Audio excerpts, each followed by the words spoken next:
Ba-ba-ba-da-boom. That's my mic. No. No. No. Again, this is stage 2 mics. Stage 3 I'm definitely gonna get overhead mics. They're just gonna hang. They're literally gonna hang down here. In this spot, basically. Like you're gonna catch them stealing or something. No, basically just have. It'll basically just be this. It'll be something like this. It'll be up like that. So it'll come from behind the couch. Stand up, straight down. And that way, like, we never even have to touch them again. That we just move it in front of our face. Start. And it's never in the way. No. Thank you, sir. Where the hell is my phone?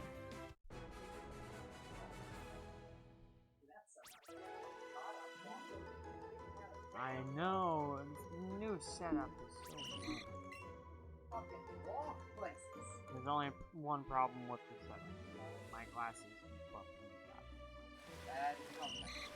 You'll have to figure that out. But, I think that can be avoided. Okay, all good. Hello people, this is Tuber's Game 9, I'm your host, Younger Bro. I'm your other host, Older Bro. And we're back shiny hunting for some gold. Again. It's like the third time. Oh, no, wait, it's the second time. It's the second time of this. How dare it not show up on the first time? What is wrong with you, Goldeen? When was the last time you did something for the first time? Like, I don't know, this week? But yeah, guys, we got a whole new setup. I mean, it's not really that new. We literally just have a new mic stands that are no longer bolted to our table, which means that we can stand up and walk around and never move the mic. I mean, kind of, like, I can get around it, definitely. Yeah. But See, this is I why I still have think mine. we'll hit the mic. Yeah. I moved my mic a little bit further away from my mouth, so I don't have the problem. So, like, I can just go out. Yours is a little bit closer. Yeah, because I don't know how sensitive these mics are. As far as I know, you have a lot of sound filtering on them. Yes, but that's... Honestly, the sound filtering is just to try to remove me from your mic and you from my mic. So, you can see over there, it's still pretty loud. Like, that's pretty damn loud. You definitely can hear it. I could probably turn us up on here and turn us down on there and, like...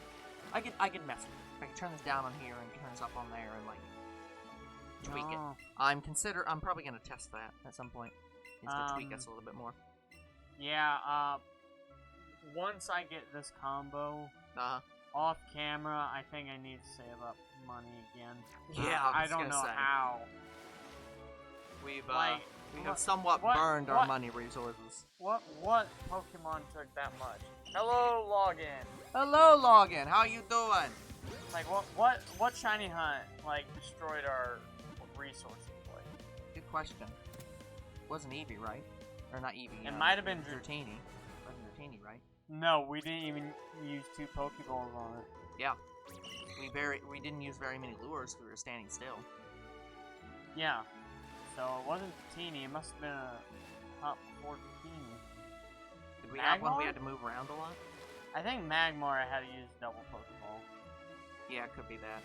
That could have been it. That might explain it.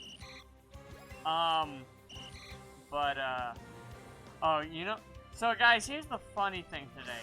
So I Wonder Trade all the time on Pokemon Home on mobile. Yeah. And I do that just to keep Pokemon circulation. Well, yeah, makes sense. I got 2 shinies today. Uh-huh. And they were both level 100 and from the same guy.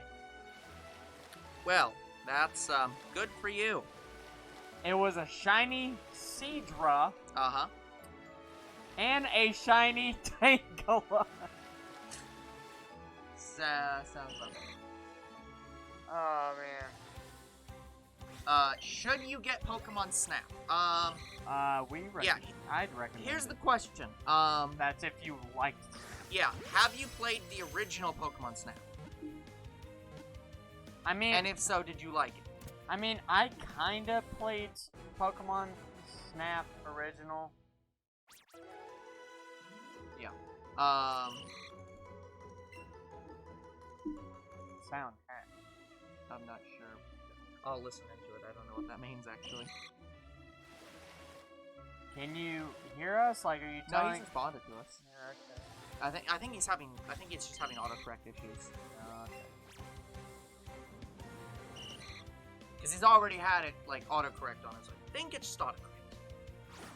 God damn it! Like, now the Joy-Con's working too well. Like, I'm just chucking. The Joy-Con's working too well. Well, I keep over chucking a Pokeball. Like.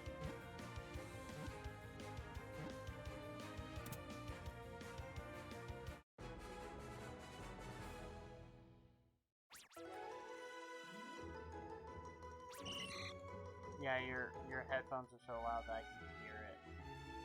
That's very interesting. Dang it, Goldeen. Might have to turn the game down a little bit. Shiny Pokemon South hacked. Oh, he's saying the Pokemon you got are Oh. probably hacked because they're level 100 and shit.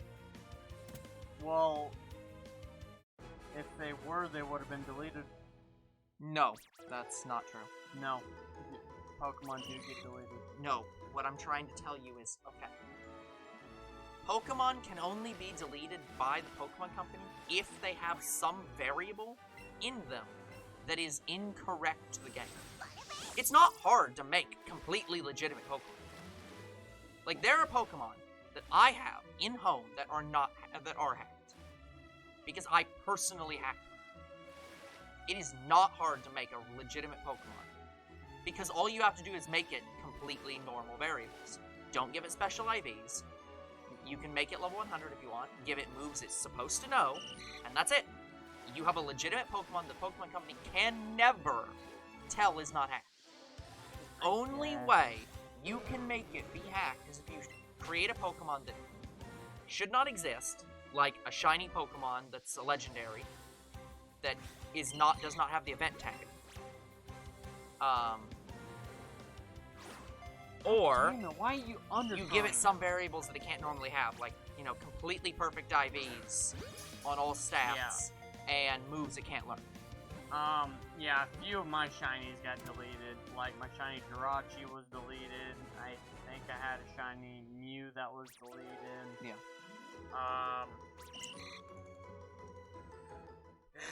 Although I must admit, I do not like the idea of the Pokemon Company deleting people's Pokemon. Yeah, I don't fucking like it either. Like, I had a shiny... Here's the thing, you can legitimately get a shiny Jirachi. Yeah. Like, they have distributed one for me. Yeah. It's like, I don't care if it's hacked or not. Do not delete my Pokemon. Yeah, it's mine. Just... But then I am not using but them we competitive. own your game. No, you fucking don't. You sold it to me. It's my game to do with what I please. If you want to put a damn tag on my Pokemon that says hacked, can't be used in competitive, that's fine. Fucking do that. Otherwise, leave my fucking Pokemon alone.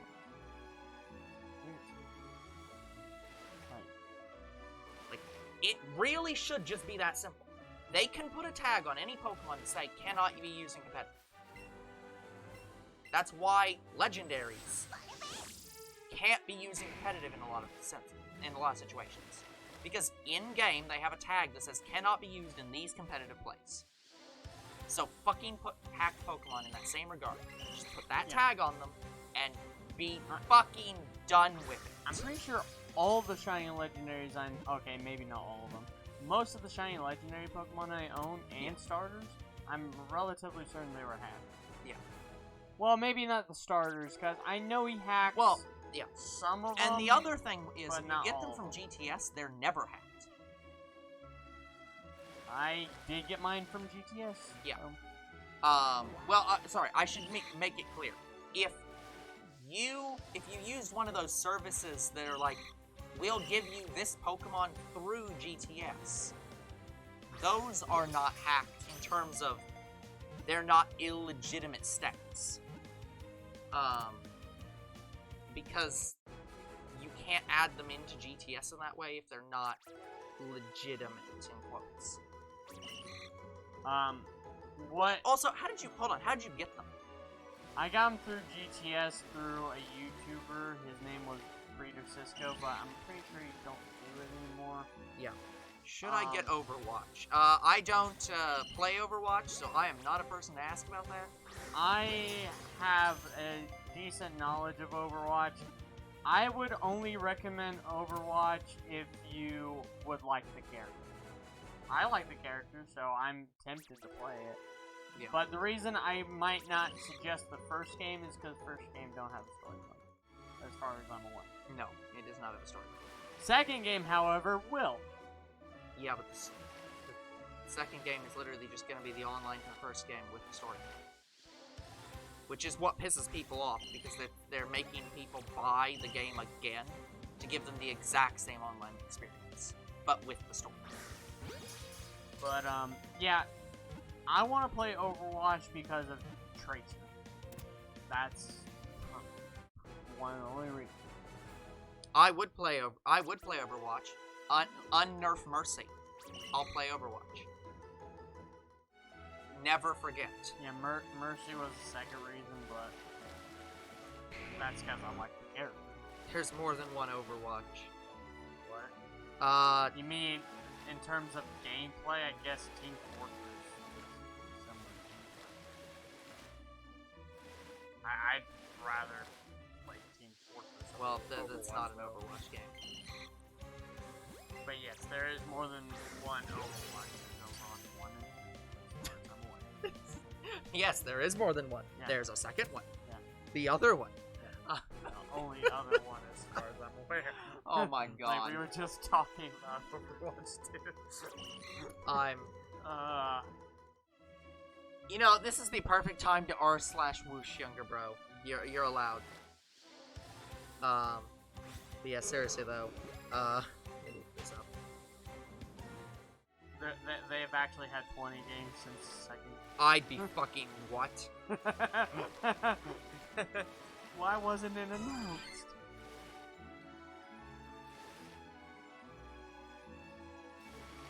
No. Yeah, probably after this, I'm gonna have to probably go find Pokeballs.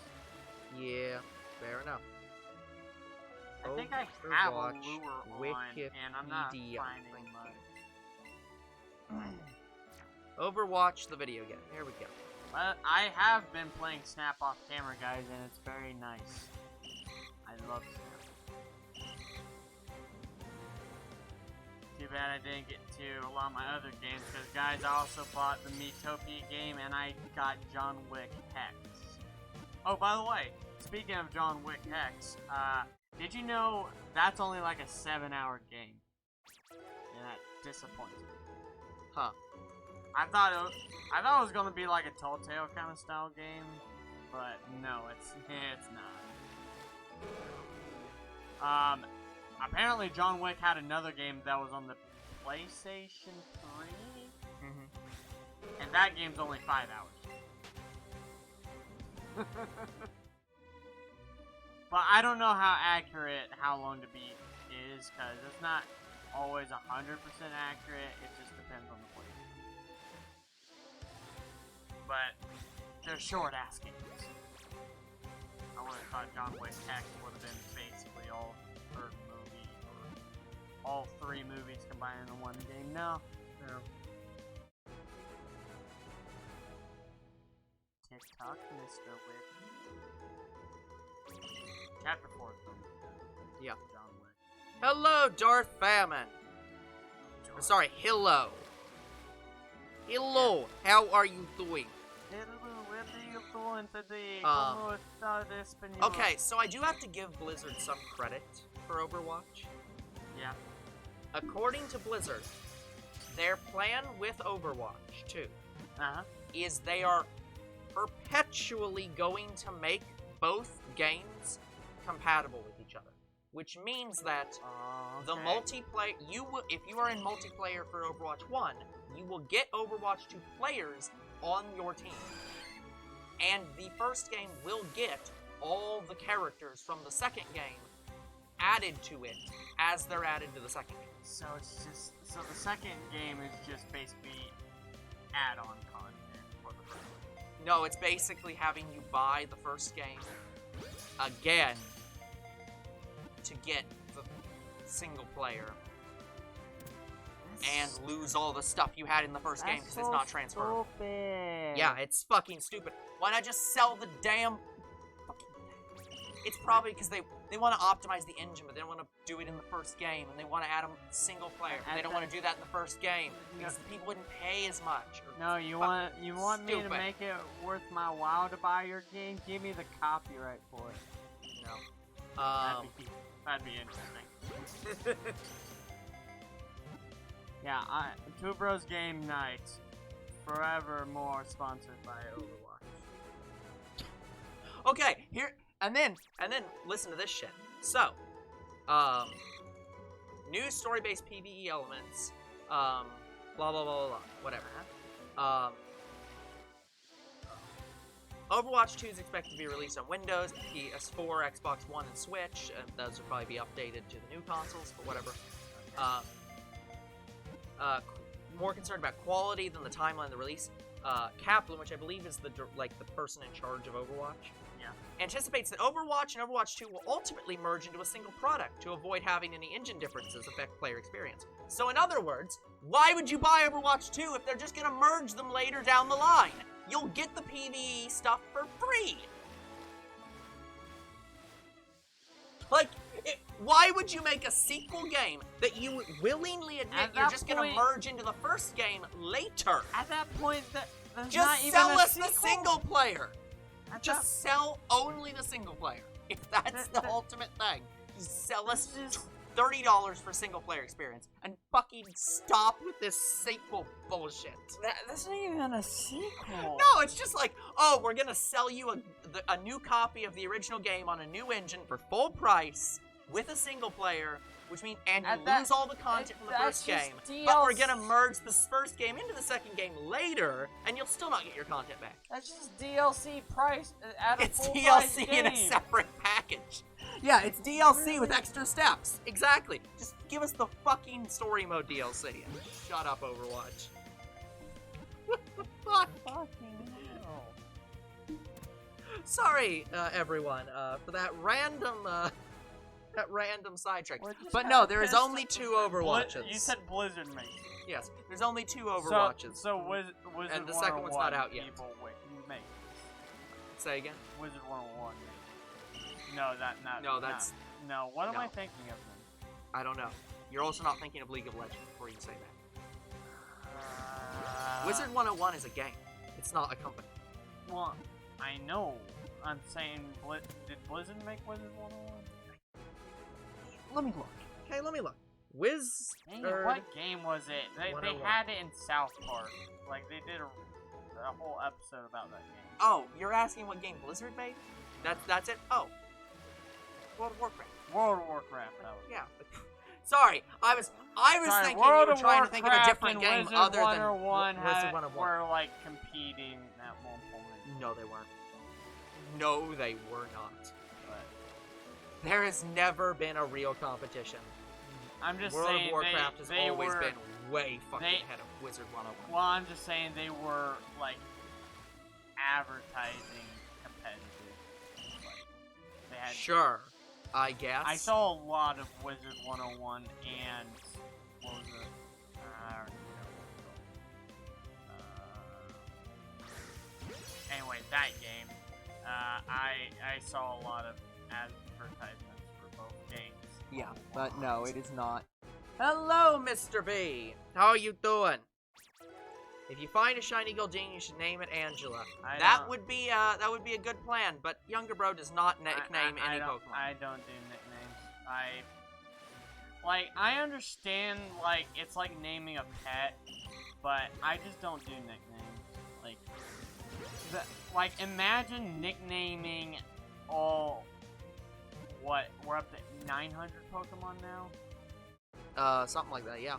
Yeah, get very imagine close. nicknaming all of them. Yeah, people do that. They usually just come up with stupid names like, you know, Fire Lizard. I'm just saying you'll eventually run out of ideas. Really, you can't. Like, I know. as long as as long as you have a description of the Pokemon, you can always just name it that. But anyways, Bird 2, Bird 3, Bird 75. And thus why I don't.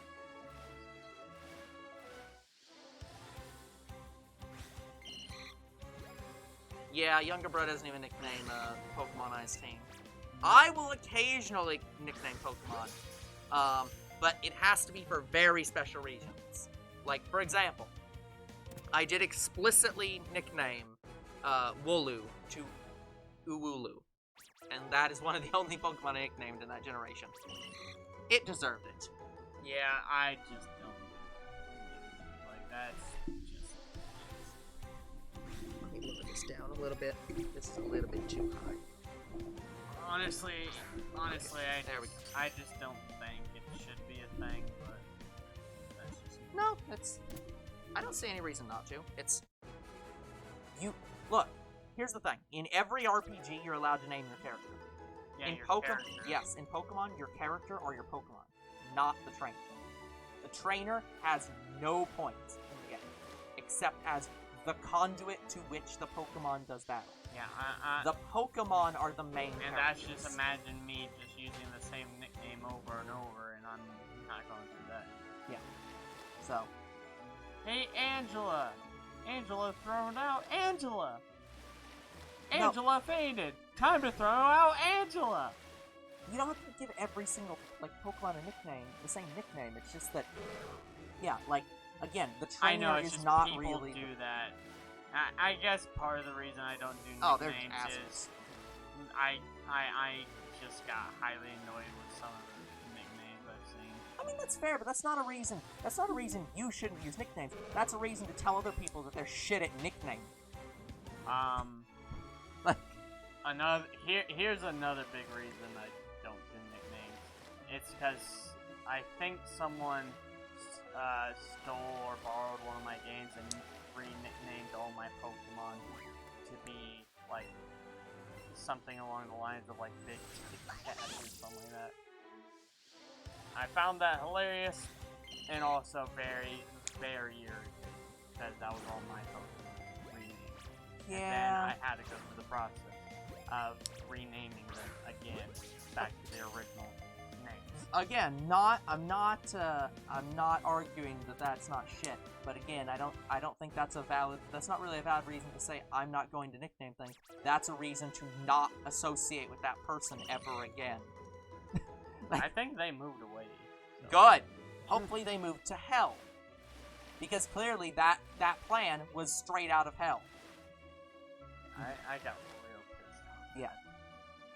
I didn't talk to him yeah, just no, fuck you.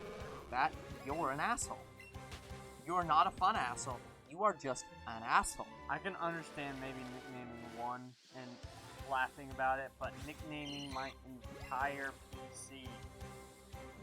It's yeah, you did all this so that I now have to waste my fucking time renaming all my Pokemon. You ass. That was back in Gen 4. Yeah. Ooh, that did not sound good. But yeah, that was back in Gen 4. I think I just beat Diamond, and yeah. I think they wanted to know what it felt like to beat the Elite Four, and it was over the weekend. So I let them borrow it for the weekend, and I guess that's what. Yep, they did beat the Elite Four, but that's what they spent. Yeah, most of the. Yeah, this is why I basically don't let people borrow my games anymore. They have to be very specific people for me to even consider doing that, because it's just no. Yeah, I don't even. If you want to play the game, get the game yourself. Yeah, I don't even need to borrow your games anymore. Nope. Because I literally can just do it myself. Yep. And honestly, there's not really a lot of games I want to play that you have besides maybe Smash, but I own that. Yeah. and maybe Pokepark, but I'm about to open that game. Yep. I remember I borrowed Pokepark a lot. Yep. It's a really good game. Wasn't very liked though. Yeah, I don't understand why. Oh, that reminds me. The series that we can't talk about yet because it hasn't gone live yet. Yeah. Your series, Mine. Yeah. That game has like mostly 1-star ratings. People hate it that much. Honestly, I don't blame them. Yeah. I don't blame them. It also does not show up on YouTube's list of games. It is not a game according to YouTube. Well, just not. I know that it got. Yeah, it's extremely because low when here's probably why it got most of its low ratings. Because and I played it on the Wii. It came out on everything. It came out on PS3, Xbox, Wii, and came out on PS4, and I think Xbox One. Yeah, and it stopped there. It's like I cannot see any reason why that game should have gotten that low of ratings based on it coming out on Wii. But yeah, this game is. Here's why I think it's just so low rated. Because it's different than any other of their games. That's fair.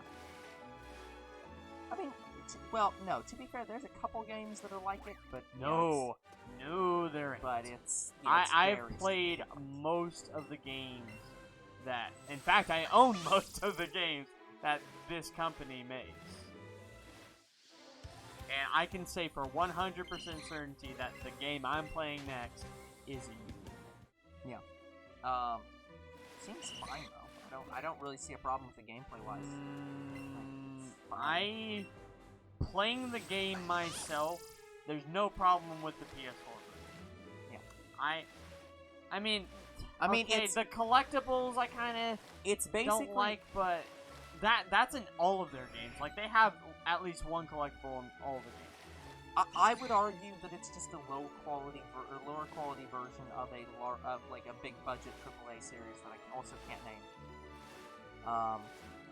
But yeah, it's not that bad. Like it's I don't think it deserves a 1%, but well, not 1%, but yeah, 1 star, basically a 20%. Oh. I wouldn't even go that far. Like it's a decent game. Like I don't have any problems with it. Like maybe it's the open world that they kind of have. Yeah, but Far Cry's open world. Nobody gets mad at that. Yeah, but nobody gets mad at Far Cry for being open world. I mean, I guess people get mad at Breath of the Wild for being open world, but that's for different reasons. Yeah, but I guess I could understand, based on the rest of the games in the series, why.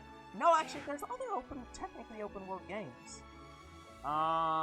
Maybe not by them, but by other companies that make similar games. There are definitely open world games. Yes, there's a new company that is doing the genre that we're playing next, and honestly, I think we need to stop talking about this in vague terms because it's just going to confuse people. Well, at least we're keeping up a conversation. Yeah, let's try a different conversation. But yeah, it's. I'm just saying, there is a company that is touching upon this genre, and it's definitely not like any of these. Yeah. Like, it's actually the thing that the game advertises for. That's fair. Like, it's basically... this game that this new company makes is, like, some of the most realistic, like, things you would do when you go do this thing. Yes. All these sentences are completely pointless and meaningless. Yeah, no, I get you. Yeah, I don't know. See, I'm in theory not against changing up genres. Like, I don't hate Breath of the Wild, as I've said multiple times. And it's basically what it did. Breath of the Wild is nothing like the rest of the Zelda formula. But I do like the Zelda formula and do want games in the classic style. In the same way that I like both 3D and 2D Metroid games, and want both of them. Like, That's why I like Hollow Knight so much. It's just Metroid in 2D. And very well constructed. But I also like Metroid Prime, and I'm waiting for Metroid Prime 4. It's like, it's one of those situations where I don't think that changing up a genre is a bad thing. But a lot of people are like, no, but I just wanted the thing that it's always done exactly the way it did it. Stop fucking changing things. And it's like, I mean, yeah. that's why Pokemon hasn't changed, in like years. That's why Pokemon has to make like tiny changes to their formula every fucking generation, because they don't know what they can change to not piss people off, because people like this. Yeah. Like, like they did Pokemon Go, and people didn't like the fact that they didn't have wild Pokemon fights. And so we might not get another Pokemon Go game because of people not liking it. To be fair, I don't like that either. Yeah, like, exactly. I do not, like, I love seeing the Pokemon, like, walking around. Yeah, like, this is cool. I love this. Yes, just put in the wild Pokemon fights, and the normal trainer fights, and, like, the breeding, and the stuff from the game. Like, just have a certain amount of like what you did in Sword and Shield. Have a certain amount of Pokemon appear in the overworld, and have a certain amount of Pokemon appear in the grass. Yeah.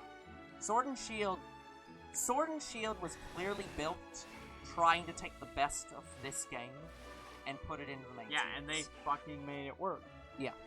So, I would love to see a Let's Go sequel that's this. This, but Sword and Shield. Yeah, the Sword and Shield system. Just put that in. Don't put in all the stuff from Sword and Shield, because there are things in Sword and Shield I don't like, but, like the Gigantamax. I mean, Gigantamax is fine. Like, I've said, many people assumed that I wouldn't like Gigantamax, and I'm like, no, that's a Gen 1 thing. Honestly, they should have had it fucking 30 years ago. Like, the anime added that in Gen 1. Oh yeah, kind of. Yeah, Dynamaxing Pokemon has been a thing for over 20 years, guys. It's not new. It's just new to the games. Yeah, because of that one Alakazam Gengar episode. Yeah, the episode where all the Pokemon were super giant. And yeah, the super ultra giant Pokeballs that they had to catch them in. But no, like, yeah, I did like that. I liked Mega Evolutions and Primals. I've gone on record to say I hate the Ultra Beasts, but that's not because I hate the concept. I just hate most of their designs. Yeah, and the only thing I have hated from all the new gens, this is including all of them, the only one I have hated so far is Gigantamax Eternity. See, now that I know what it's supposed to be, I actually like it more. I like it more than the original design. Because it's supposed to look like a Hydra. I get that. And if they just fixed that just a little bit, it would be great. I get that. But I'm still disappointed in it. Yeah. I may have a better understanding of what it's supposed to be now. It still looks like I should look up the lore videos that the one channel does, because I'm sure he did a Sword and Shield video, and make sure that, and see if he said anything about it being a Hydra, because it fucking looks like it's supposed to. Like the fucking sprite work shows eyes on the hand pieces. It's like, oh, it's a Hydra. Sense. The eyes must be so microscopic. Yeah, they don't show up on the actual image, but they show up on the sprite. It's like, what? Like, I swear if the Pokemon Company came out and said that's just coincidental, it's not actually what it's supposed to be, I'd be like, fuck you, that's a better design. It's a better idea than what you did. Fix it. Yeah, because... Fix it, Felix! To me, what it turns his Gigantamax into is basically Master Hand on steroids. Honestly, that doesn't sound that bad, though. But it does for Pokemon. Okay, I'm gonna once again look up Eternatus. Like, here's the thing, guys. Eternatus is my favorite legendary. It's not my favorite Gigantamax. Yeah, and it is my second, it is up there with my most hated. alongside Yeah, I still don't. Volcanion, which I do like Volcanion a little bit better now, but it's I still don't like it. Is it because it's a mythical? No. Wait, Volcanion's a mythical? Yeah. Oh, I always thought it was legendary. No. Oh. Let me guess, because you thought Volcanion was like Eevee. Yeah, but honestly, that's part of my problem against Volcanion. Heatran's better. Well, there was just fundamentally no reason to make Volcanion because Heatran exists, and is just that, but better. Yeah, but like that, and again, I still hate his fucking warp gate bullshit. Like, it can disconnect. I know, and if it kept it off all the time, I would not hate it. But the fact that it ever does that makes me hate it. Get rid of that concept from your Pokemon, and I will not hate it. I have said on multiple occasions that is my one sticking point for it. Take that away from it forever, and I will not hate it anymore.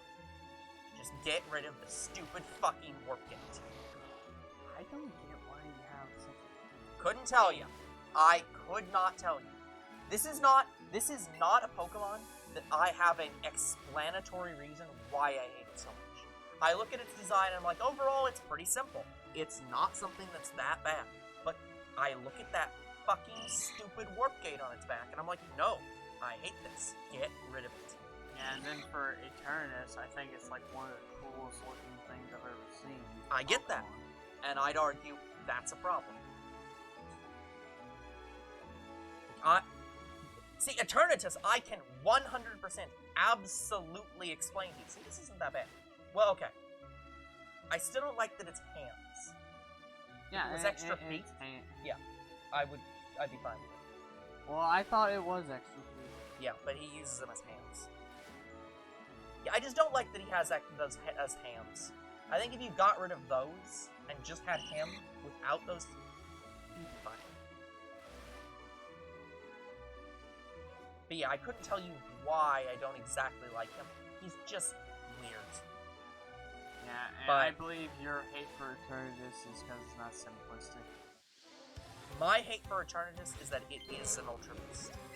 It's basically an Ultra Beast in every single possible sense of the word, except they didn't put the title of Ultra Beast on it.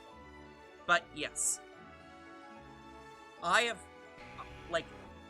said, by the way, Pokemon streams might be something. Yeah. No, that's actually Beetle. Oh, yeah, I did see that up there. So, I was gonna say, I might insist that we actually have the AC on at some points during the Shiny streams.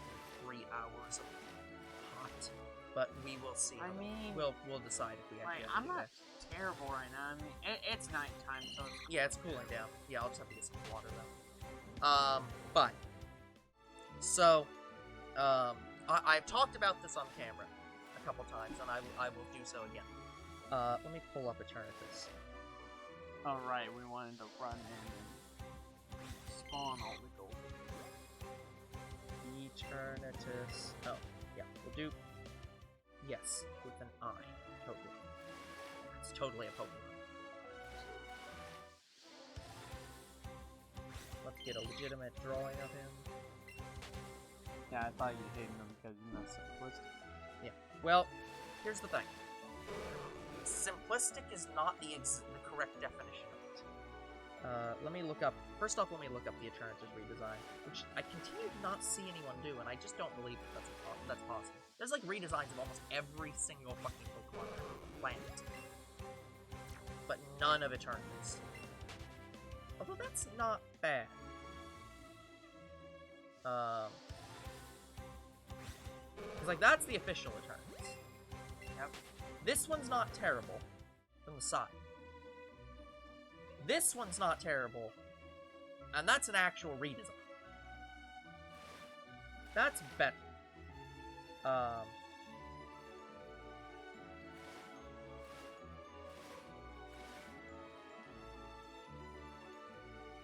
Yeah, there you go. That's the actual. That's what the concept for that is. It has like 6 eyes. Oh God! I just realized what the fuck this is. What? This is the final form of Executor. It gets the 6 eggs back, and it's just a fucking Ultra Dragon. You said I was not a dragon. Who's a dragon now? I still don't understand why they made Alolan Executor Dragon. Dragon fruit. It's a pun. Oh. Okay, dragon fruit.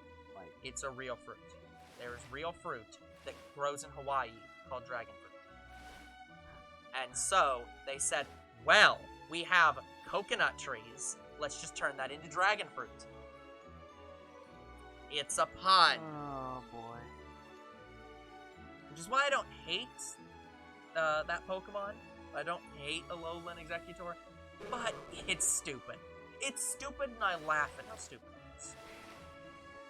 I don't understand what the fuck I'm stuck in. I'm stuck in some damn comic loop.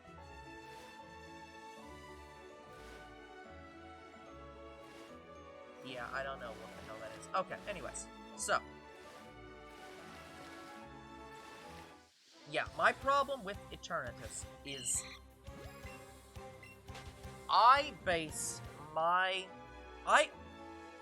one of the things when you're going into any kind of art criticism or any kind of criticism is you will always be tempted to give, you know, a numerical scale of how to do things. And numerical scales are perfectly fine. It is perfectly fine to give a 1 to 10 on how good and bad something is. But just saying something is 1 to 10 doesn't mean anything on its own. It has no value if there isn't a standard by which you measure. Everything is measured by a ruler. When it comes to length, you use a physical ruler. In inches, metric, doesn't matter. You are using a real ruler to measure something. In weight, you measure based on pounds, grams, whatever. You have a standard weight, and all weights of everything are based on that standard. And every single thing you measure has a standard. Same with art criticism. When I go to criticize Pokemon, or Digimon, you have to have a standard by which you can say, okay, this is what Pokemon is. This is the ruler by which I measure all Pokemon, so I can determine a good Pokemon from a bad Pokemon, a good idea from a bad idea. So when I look at Pokemon, I ask the question, what is the ruler by which Pokemon is measured? Well, that'd be the first three starters and Pikachu. They are the first thing people will think of when they think of Pokemon. It's those 4 Pokemon. So those are my ruler. If you do not look like you fit in the same world as those 4 Pokemon, you are not a real Pokemon. Period. And this is why, while I hate Volcano, I absolutely hate him. He is a Pokemon. Because if you put them next to him, they still look like they fit together. Volcanion may have the stupid fucking hand-arm warp gate shit on its back that I do not like, but it is designed to look like a Pokemon. It's designed to have the similar color and simplicity of design that makes a Pokemon a Pokemon. That's why I don't like a lot of the Ultra Beasts, because they do not have the same level of simplicity that the other Pokemon are drawn to. Well, I agree with you. That's because they're not supposed to. Yes, but, and I understand that, and people have told me this multiple times, but they're Ultra Beasts, they're from another dimension, so they're not supposed to look like Pokemon. Okay, then why are they in a Pokemon game? That's the fundamental problem. Because they want to explore other worlds? Yes, I get that.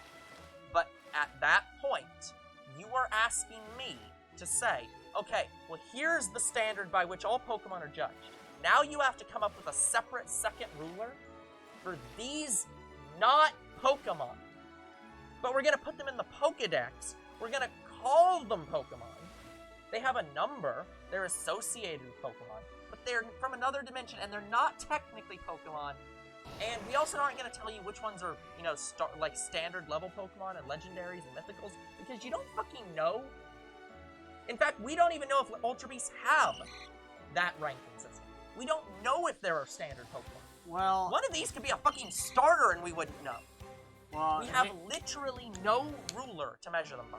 But they, to us specifically, to the human race, they are probably seen as...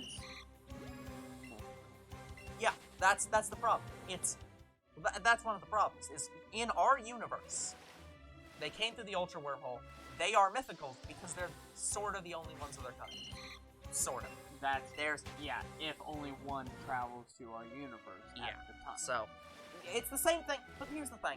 Like, I can't be angry at them for that, because arguably the mythicals and legendaries in Pokemon are not singular. Well, that's animated. Yeah, exactly. Well, yeah. The games sort of also indicate that, like... well, maybe for Manaphy. Yeah, there are certain Pokemon that have, like... Because didn't in Sword and Shield they make it so some legendaries are re-gettable multiple times? Like, isn't that one Explorer thing in the expansion allow you to get some of those Pokemon multiple fucking times? Yes. Yeah. So, and that's what I'm saying. There has never been a clear answer as to whether there's one or many. Never. In theory, you have to argue there's more than one, because there's more than one generation of Pokemon, and you recatch the same legendaries in each gen. So the fact that I can get like a Rayquaza in 5 different generations means they have to be more than one, because the protagonist is a different character. You got them in a different method. Yeah, but the point is they're still Pokemon. Some of them still travel around the world. So it's like, they have to fundamentally be more than one. Unless... this is the only way it could be the same one. Yeah. Is if the previous characters have died and this is like a really long time after. Yeah, but according to the one episode of the anime, even if the Trainer dies, the Pokemon doesn't necessarily get released. They'll be stuck in their Pokeball for thousands of years. There was that one underwater Pokeball in the sunken ship that was waiting on Brock's, like, great ancestor to fucking find it. So, but that's what I'm saying. It's like, there isn't a consistent set of rules, so that's not a problem. If this was literally just, oh, they're Pokemon, that they're technically mythicals, but there's more than one of them, I wouldn't hate it. But it's the fact that I am simultaneously expected to accept that these are Pokemon that I can catch in a Pokemon game. They're listed as Pokemon in the Pokedex. They're treated as Pokemon in every regard. They learn the exact same kinds of moves. They use the exact same items on them. So in all functional method, they're a Pokemon. Because it's not like we have to treat them differently because, oh, they're from a different universe. We can't even use fucking items on them or shit. They work exactly the same in all mechanical sense to a Pokemon.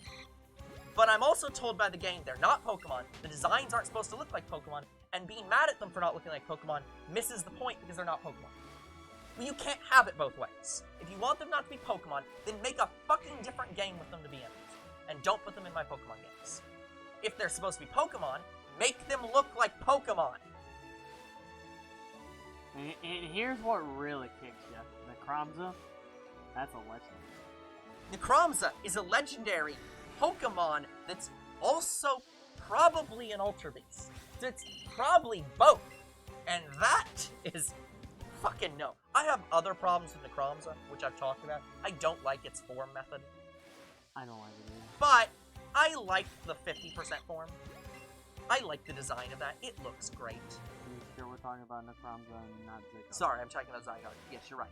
I have problems with Necromza, yes. Ignore the form. But yeah, I don't like its fusion form shit. it is an Ultra Beast. Let's just be honest. But that's beside the point. I mean, have problems with them. Well, look, the designs for the fusions are cool. I'll give it that. I just don't know. I just don't like how it. Yeah.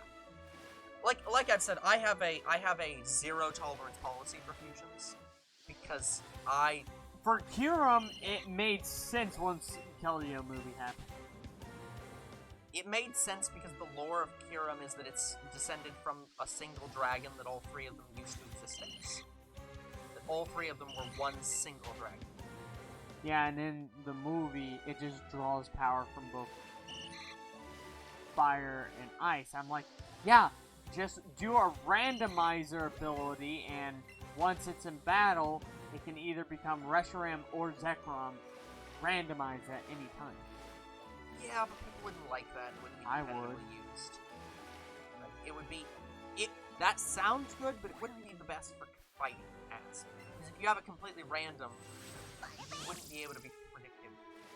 Maybe have an option that says, do you want it to become electric or fire? But see, then you would just choose the one you want, and there would be... That would take away from the entire mechanic entirely. That's the problem. If you do it that way, people will always choose the one they want and not the other. Here's what I hate about Kyurem fundamentally. It's not that I don't hate that it's a Pokemon. I don't hate that it does fusion. I just hate how it works in PC. That it defuses? No, it doesn't defuse. Here's the thing. You can't trade it if it's fused with Zekrom or Reshiram. Yes, because you'd be trading two Pokemon at the same time. Same with Calyrex. Yes. But Calyrex has that second situation where you can't even have more than one fused on the same damn file at once, right?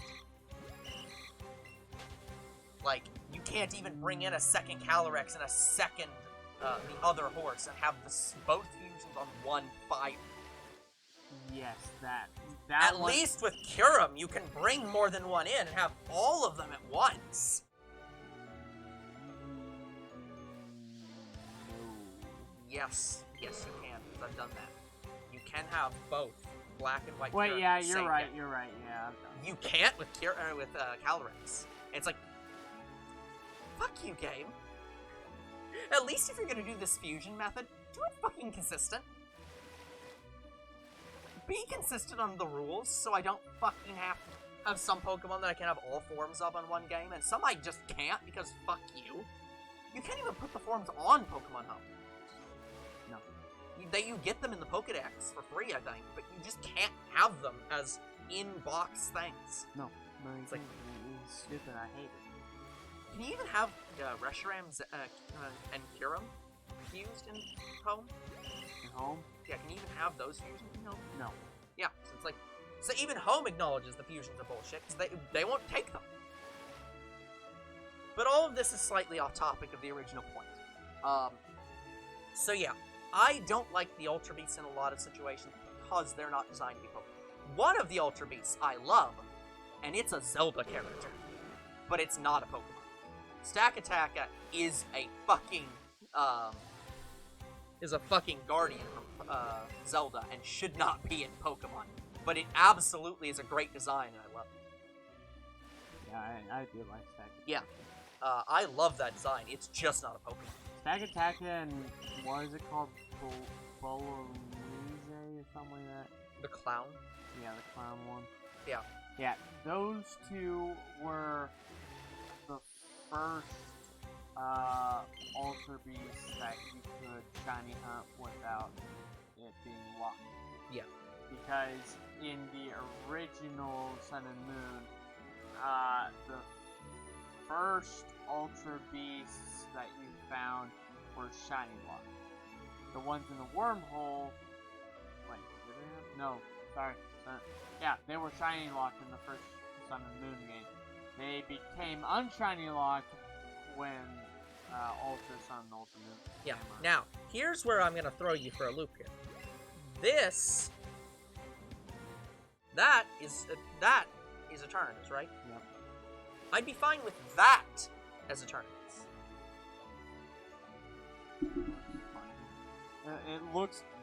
It reminds me of the dragon from the last night. Yeah. Transformers movie. Remember that dragon? No, honestly, I don't. You know, yeah, I do not they had remember a that. giant transforming dragon. I remember all the dinosaur shit, I just do not remember the fucking That dragon. was Age of Extinction. Yeah, but that's what I'm saying, is I don't remember the dragon shit in Transformers. I can barely remember the dinosaurs happened, let alone that. The problem with the dragon was it was shown in the first couple scenes of the movie and then the last couple of scenes of the movie. Yeah. That was the problem. So it was so inconsistent. In Age of Extinction, the last hour was with the Dinobots. Yeah. They didn't have that with the Nope. dragon. The one thing about that dragon that was cool is 7 Transformers combined together to make it. Yeah. So it's basically Voltron at that point. Let's go! Yes! Hey, you're right, it is Come Let's Go. here! You're correct, this is Let's Go. Oh, So there's what? one. Yay, I'm so happy. Yeah, I need to, You know what? I need to keep this on my phone. Yeah, that's actually the design. Now Oh, damn it!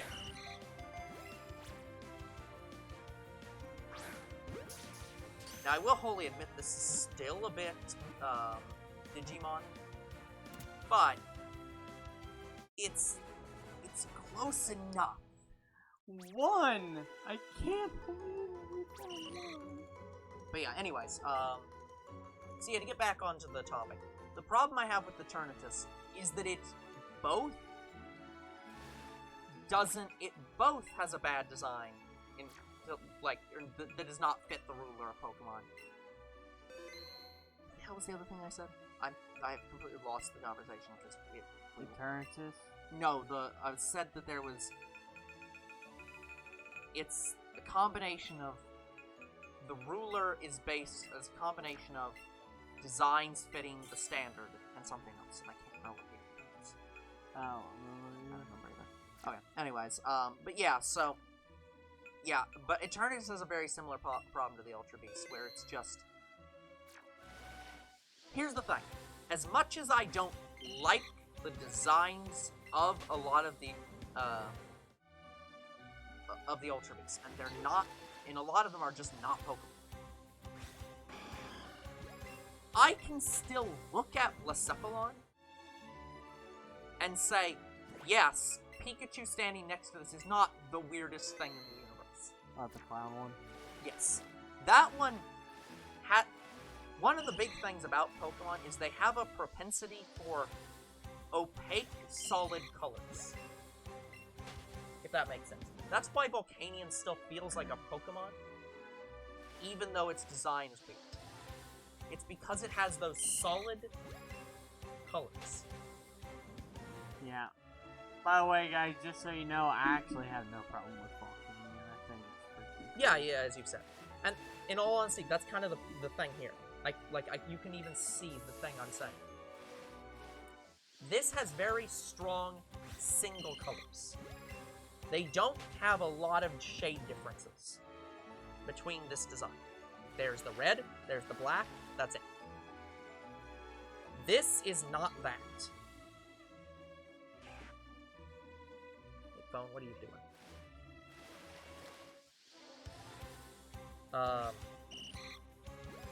Yeah. Yeah, see, even this has it be, like, even this one is trying to do the thing, it has that. Yeah, I can't see its eyes at all in too many scenes. I didn't even know if it had eyes or mouths. Yeah, it's really weird.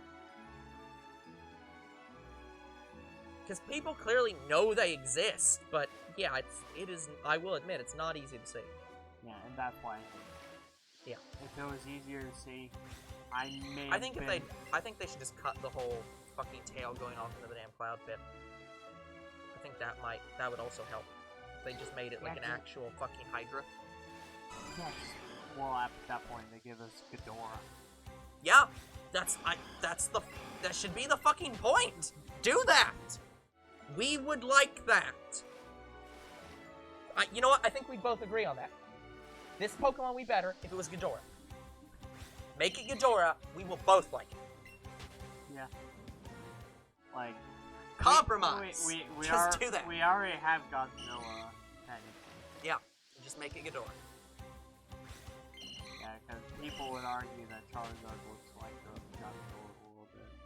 I think I would argue Tyranitar looks like Godzilla. Yeah. Because it's literally designed to be Godzilla. I've seen people compare Charizard to Godzilla a lot. No. And I've only seen like 2 or 3 people do it for Tyranitar. No. They're just wrong. Are you looking at the same creature? What the fuck are you looking at if you think... No! But yeah, Tyranitar is absolutely Godzilla. Charizard looks more like Ghidorah than... No! Yeah. What are... No! I am insulted in a way I did not know I could be insulted. Fucking hell. And we got King Kong too. Yeah. Yeah, Darmanitan. Uh-huh. Well, maybe Slack King, but... What? Is Slack King even a monkey? I think so.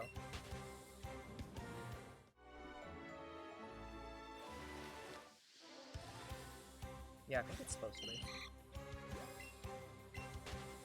No, it might be a sloth. Ah, I can look it up. Hold on. Gotta get back to the image that I had. I believe I've lost it, which is very disappointing. I think it's a sloth that evolves into a meat.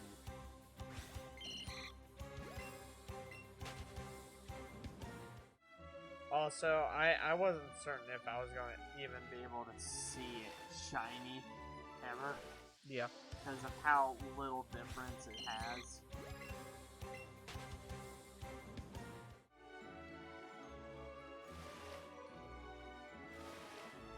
Like, Shiny Goldeen is really hard to spot. Yes, it is very, very difficult. Yeah, I'm surprised you haven't looked through your Pokemon cards yet. Yeah, I really need to do that, but I have not had time. That's piling up and it's gonna keep getting higher and higher until you finally look through. I understand.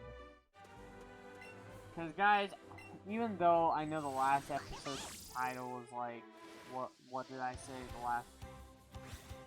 the only episode this year, question mark? Yeah. Which is in theory still correct.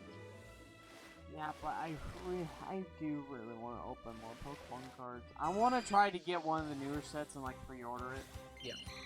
It is, again, as we've said, it's not a situation of we want it to be the only episode this year. It's a situation of, well, first off, it isn't the only episode this year because we've had other episodes this year. But, it's, we just don't know if we'll be able to get any more episodes out this year due to shortages. Because, I could have bought the new theme deck online that they have. It's, I think it's a Victini being Gardevoir being. Yeah. I could have bought it, but I'm like, it's a theme deck. I want something else to go along with it. And I couldn't find anything else. I found more theme decks that were available, but I didn't have, like, I would see maybe Pikachu V. And the thing that went along with it was like Eevee, and Eevee wasn't available. Yeah. And I didn't want to buy it unless I could buy both. You could have bought one and waited to get one. Didn't want to, but I don't want to do that with theme decks specifically. Well, yeah, that's fair. With I know we're doing that for one of the things that we recorded. I think it's for Shining Legends. I know we still have that backlog. But I would have bought the other box that went along with it. It's just I can't because it costs way too much money. It's like $200 right now for for that box, and I bought the one box for only $40 at Walmart. Yeah. I'm like, no, I'm not paying no $200. The most I'd pay for that box is maybe $70. I'm not paying no fucking. How do you spell $200. Ghidorah? Ghidorah.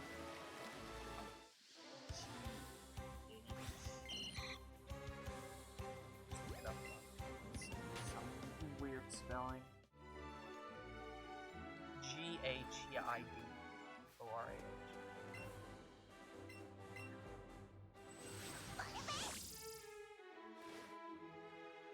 That's pretty bad, I have to admit.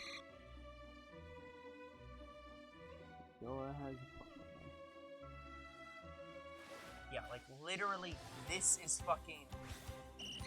Like, who on earth just looks at this creature and says, you know what I think this looks like? Charizard! You'd have a better argument to say, no! But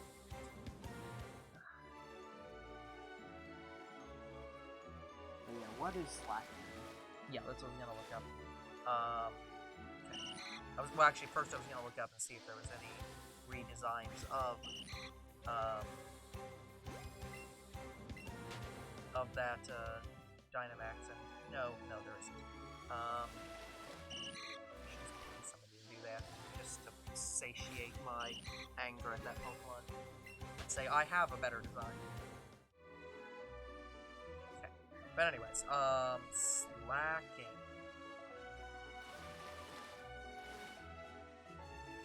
But yeah, guys, I'm happy with this episode. We got this done. Yes, I'm also pretty certain we're past time.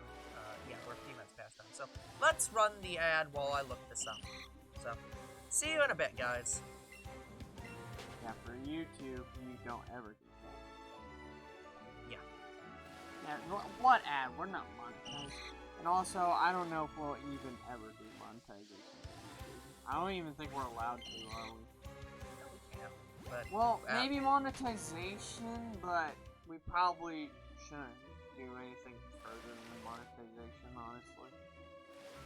There isn't really anything beyond that on YouTube. Trivia. Here we go. Isn't there some kind of like streaming?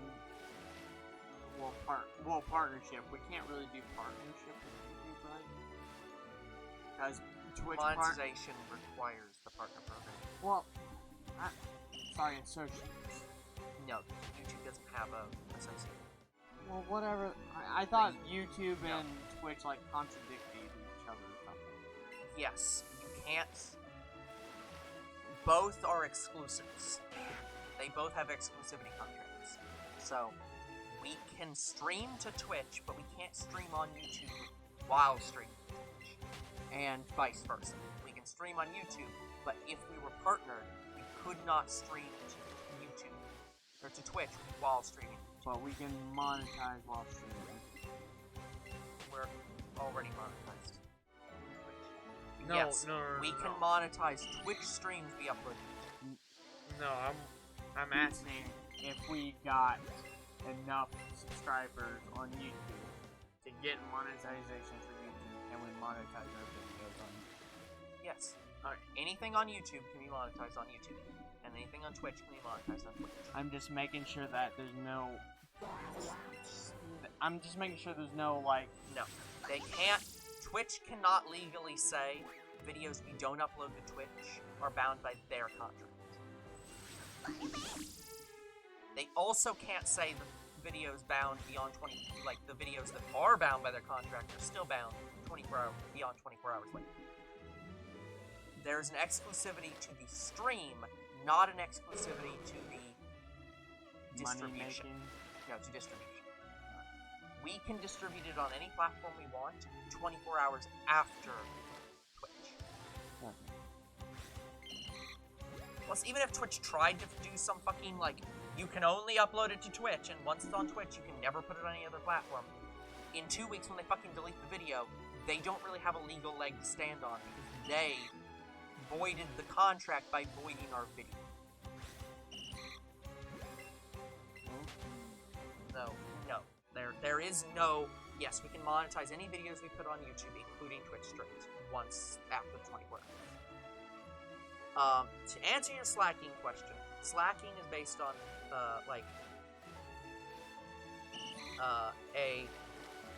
is based on sloths and apes. So it's... Yeah. Yeah, because... It is literally based on a Megatherium. Or it resembles the Megatherium, which is a giant ground sloth that resembles it, I believe. So even the prehistoric creature they're basing it on was a sloth that would look like a gorilla. Oh yeah, I remember that. I've seen that in documentary. Yeah, so it's a sloth. It's a mammal, who cares? Yeah, the Megatherium, that was, I believe, the biggest sloth on Earth. Yeah. Okay. I am going to go and get some. Can you bring me back one, too? Sure.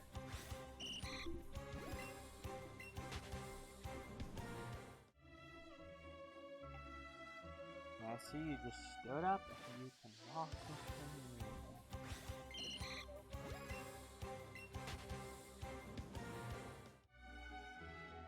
And he's gone. Well, it's my stream and my channel now.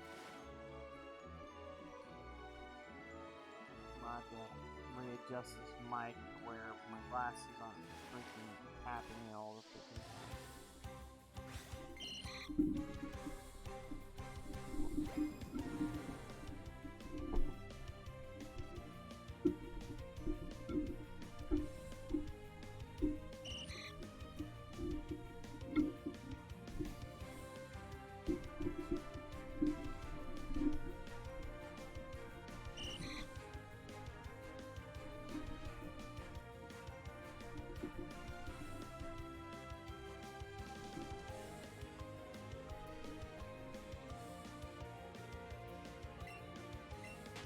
Sorry guys if you're hearing this like I'm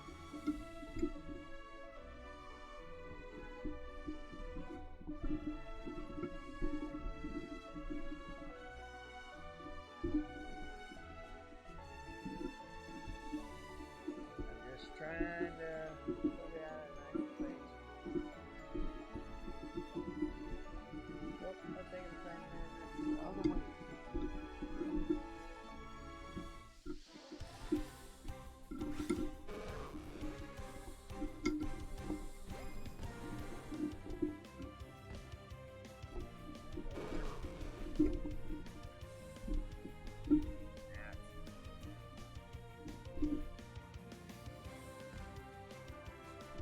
Okay, I think I have it in a good spot now.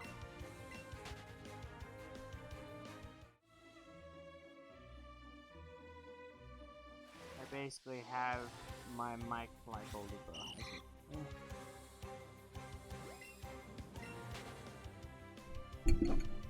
I have the mic. Unfortunately, still don't have it. Yeah, we'll work on that.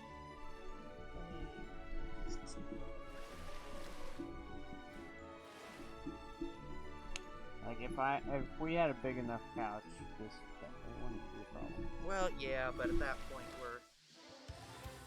the couch problem is something that we can't really resolve right now. Yeah, I will say this on how we need. Look, we don't have the space to put a bigger couch. You're just gonna have to deal. Well, I'm saying for the future. Yeah. Sure, we'll work on that.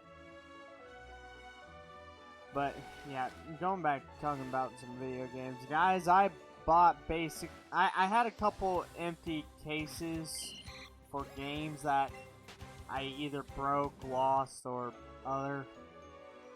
So, I basically just rebought all those, yesterday. Yeah. And guys, I'm gonna wait forever on a couple of them. I don't even know when they're gonna get here. Well, I do. I'm gonna have them all by next month, or around the end of the next month. So the tracking says. Well, the tracking on 4 of them I'm not getting until some point in June.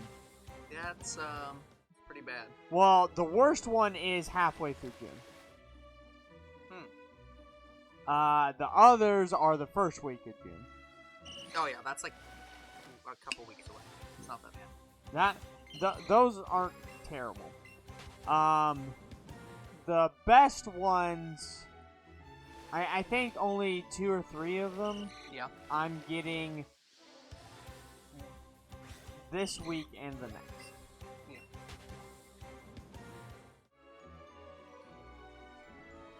Yeah, we are definitely visibly having some internet issues, but it's not going to be bad. I'm not sure why. I don't know what we can do. No, there isn't. It's just an unfortunate At fact. that point, me and you go buy better internet. Yeah, good luck with that. Yeah, how are we gonna do that? Like, are me and you just gonna put like a down payment on like? We'll put a down payment on Starlink. Or Xfinity. Well, what the fuck do we get Xfinity for? If they're launching Starlink satellites so that we can get internet from space from wherever on the planet, fuck that. Fuck anything but that. Yeah, we just... Starlink is gonna be interesting. You say it's internet that revolves around the world or something? Starlink is I think it's an Elon Musk thing. Or SpaceX, specifically. Oh, cool. It's a SpaceX thing where they're you know all the SpaceX satellites they've been launching up? Mm-hmm. That's what they're for. Cool. They're literally wanting to launch like thousands of satellites around the planet and provide the worldwide internet broadcast. That could happen. I can see that possible. Yeah. Well, the issue with the satellite internet is always the same thing. It's always been. It's very difficult for satellite TV and internet to get around the fact that clouds can easily block signals. So yeah, that'd be incredibly shit in weather. Yeah. To be fair, the internet's already shit in weather. So what's the difference? Like, the only way to fix that is if we had satellites that were able to revolve around under the clouds. Yeah. Well, the thing is that we already have low-level satellites, but they're not that low. Clouds are not that high, or that high in the sky. Yeah, so we would have to literally have pilots for those. Yeah, you'd have to have, like, planes at plane height, and that would not fly. Literally would not fly.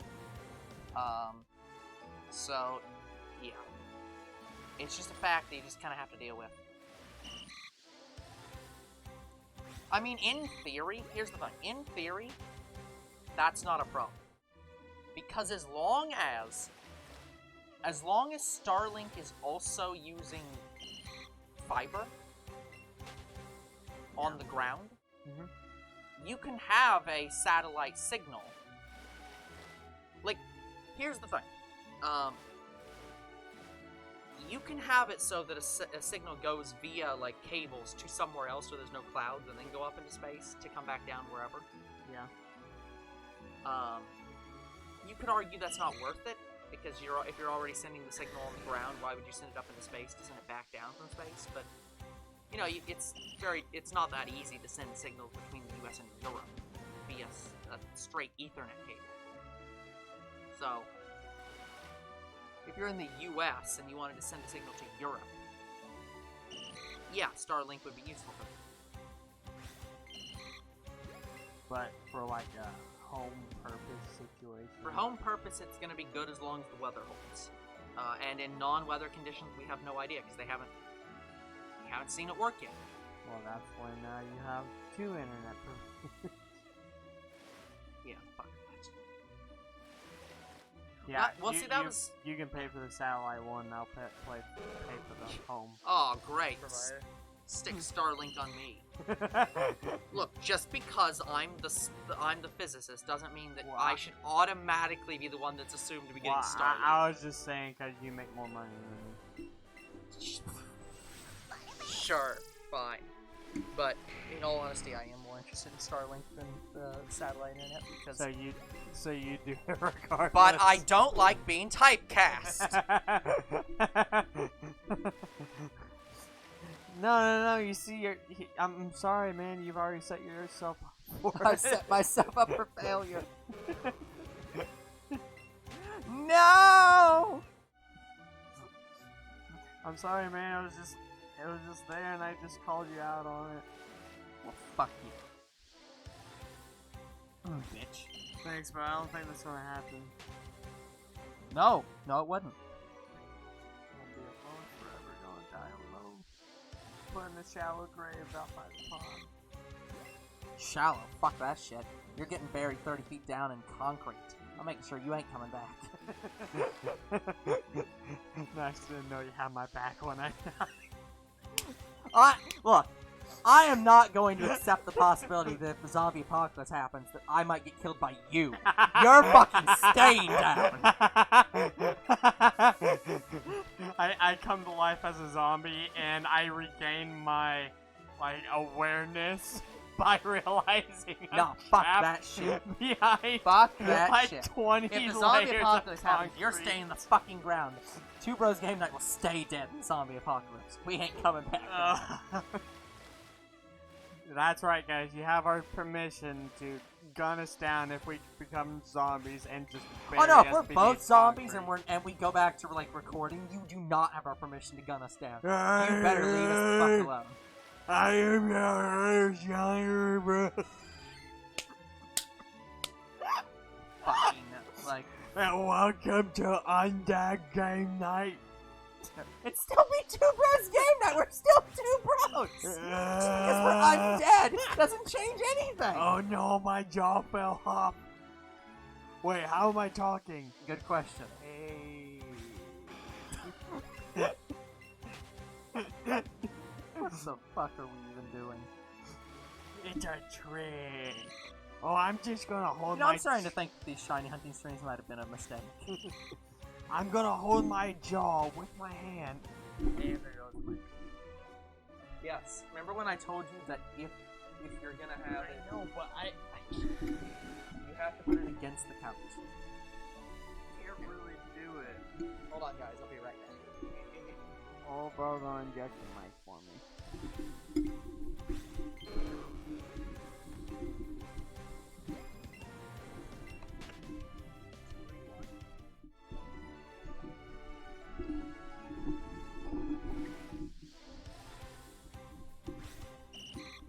Hey yo! All over the place. Also, where's it sit down? At least your mic is Yeah, at least mine doesn't have to move. Well, mine doesn't really have to move. I just, have mine currently. Well, yours has to move because you have to use that mic for. Yes. Well, I'm still moving yours. I'll just move it back over there and stand it back up. Again, I can just use my wireless mic over there. But yeah, this is definitely why I'm like, yeah, I'm definitely getting overhead mics after this. Where we can just be right here. And we just talk right here. Now there'd be a cable between our fucking eyes. Let's but get no, ready no. to rumble! Yeah, exactly. Let's get ready to rumble! Those kinds of mics. Yep. They'll be on they'll be on hanging cord. We just pull Yeah. right into our That'd be Face. nice. Yeah, but it mean we'd have to hold the mic like this the whole time and be like, yeah, I guess we're blocking the sound because And now our hands are holding it, but Aren't there studs in ceilings?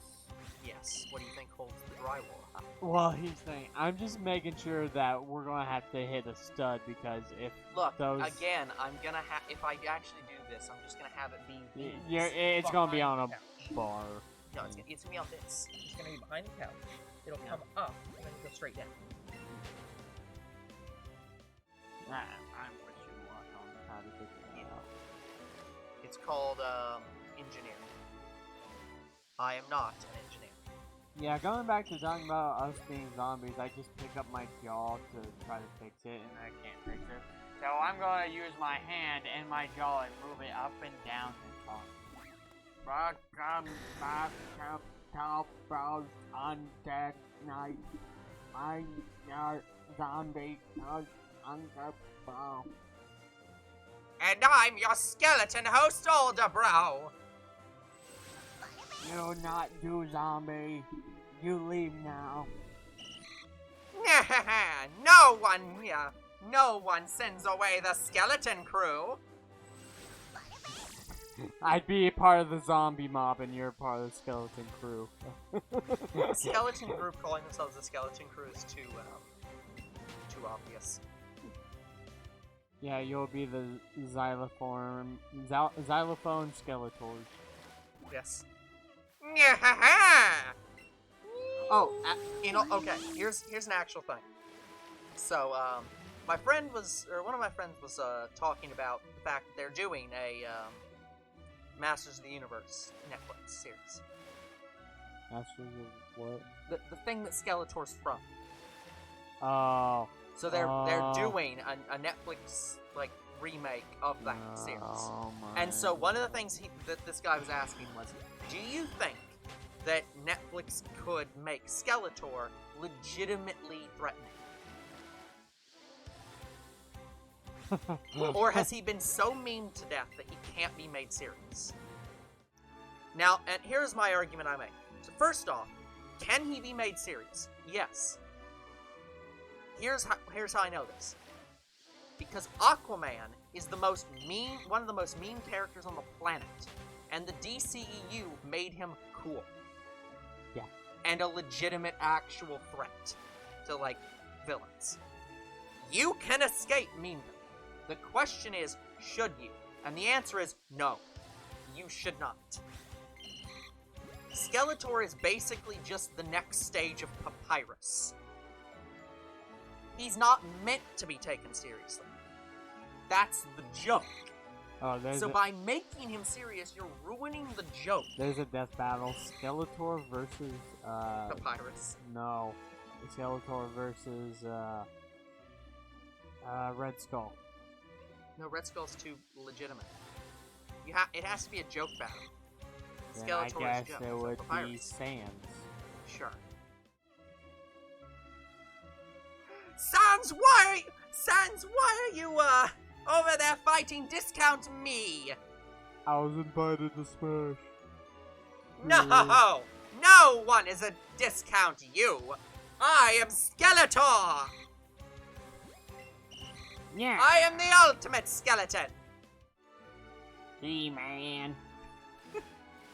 But yeah, He-Man, the official series is He-Man and the Masters of the Universe. Yeah, here's one thing. So, speaking of Netflix series, they have a Jurassic World Netflix series called Camp Cretaceous. No one cares. No, people like it. Sure. From what I know. Uh-huh. It's just, I don't know if it's canon. Doesn't matter. Again, I don't know how to tell you this. I know it's it during... literally does not matter if something's canon or not. Watch it and enjoy it if you want. Don't care if it's canon. Like, for Jurassic Park and Jurassic World specifically, I kind of... Yeah. I have the same, like, because I've had the same thoughts about, like, I do similar stuff with the Marvel movies where I'm like, I'm just not gonna watch the Netflix series because they don't matter, they're not canon. But at the same time, I also don't watch them because I don't want to pay for Netflix and Disney Plus and whatever fucking platform they're gonna be on. I'm just like, no, I don't want to pay for that shit. Yeah, I agree with you that I do not want to pay for that. Yeah, ever. But like, here's the thing. I will admit, because I grew up in the 90s, I grew up in the 90s and 2000s, I watched a lot of the, I watched some of the, DC stuff on Cartoon Network. I didn't care if they were canon or not, because it doesn't matter if they're canon or not. They were good series. Well, was it canon to itself? Well, DC is always canon to itself. Every single DC is canon to itself. Well, yeah. That's the point. That's why it doesn't matter. It's just a different universe.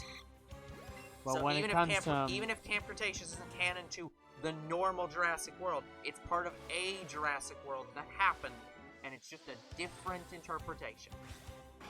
either way, it still matters. It's still the characters you want to see. Who cares if it's part of the real timeline or not? Arguably, Jurassic World's not part of the real timeline. Well, Jurassic Park 3 wasn't either because they were all based on books. Yeah, so that's the point. If we it's just getting into the weeds of like, the whole point of canonicity is just like, these are the things we want to acknowledge as having happened. That's what canon, that is in the most general term what canon means.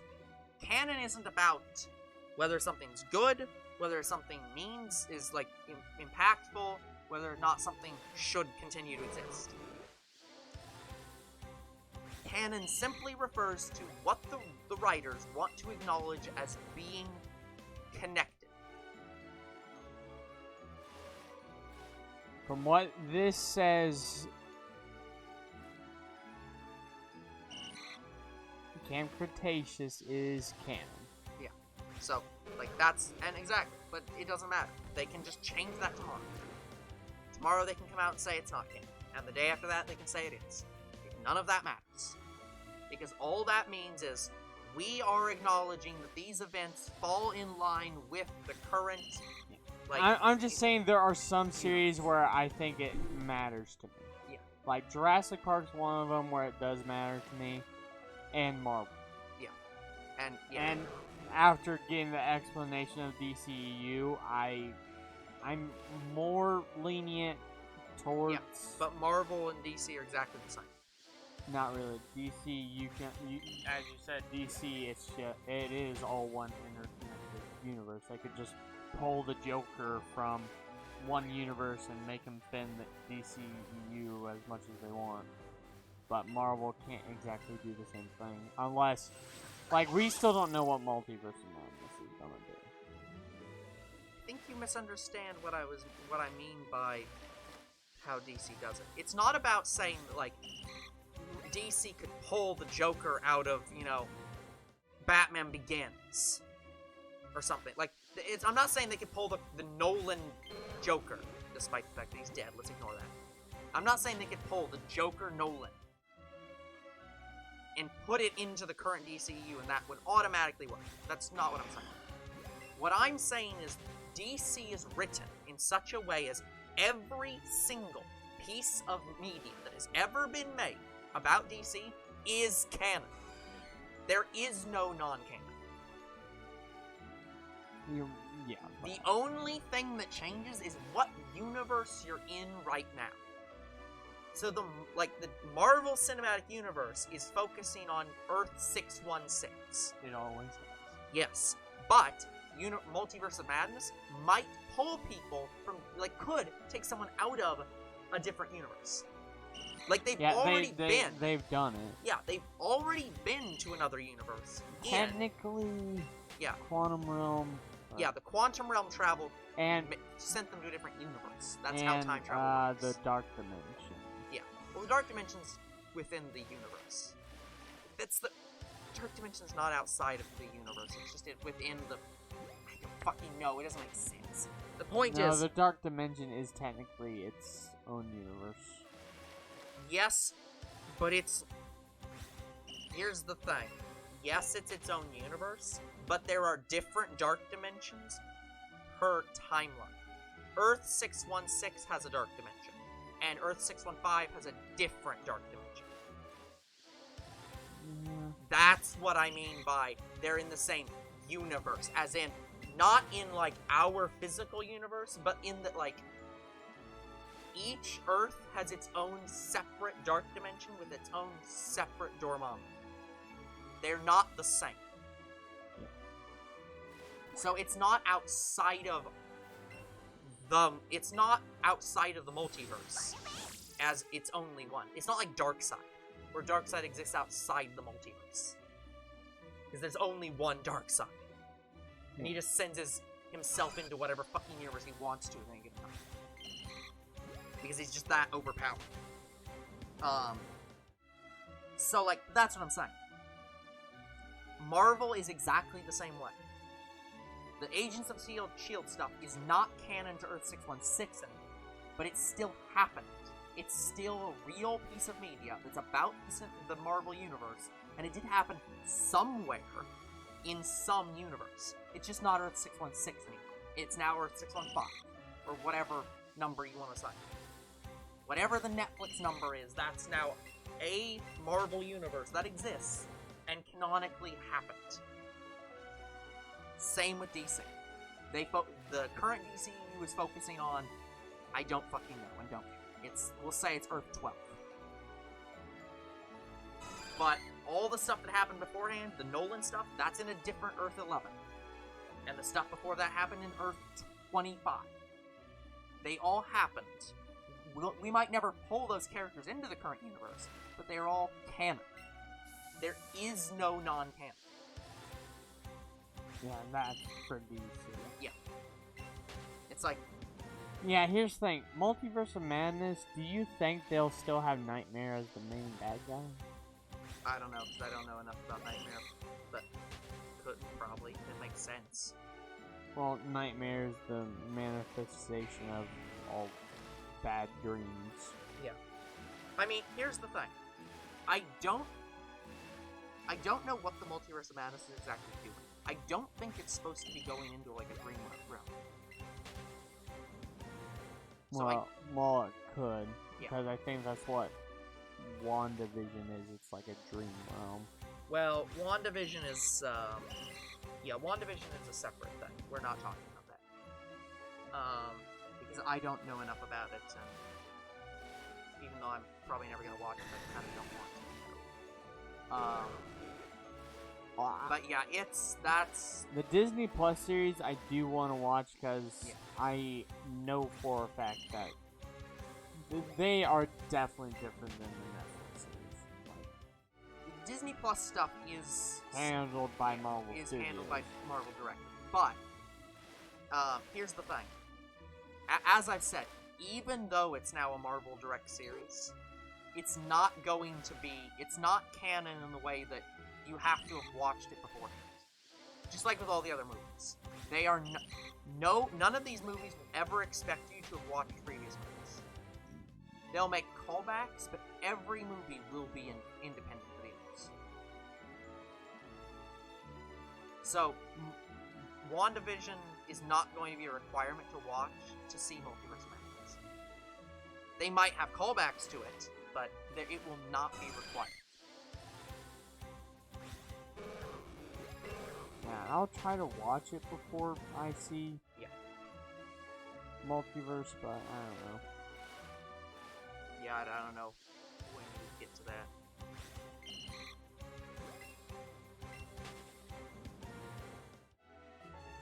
When is the next movie coming out, by the way? Black Widow. No, when? June. Okay, next month. That's not bad.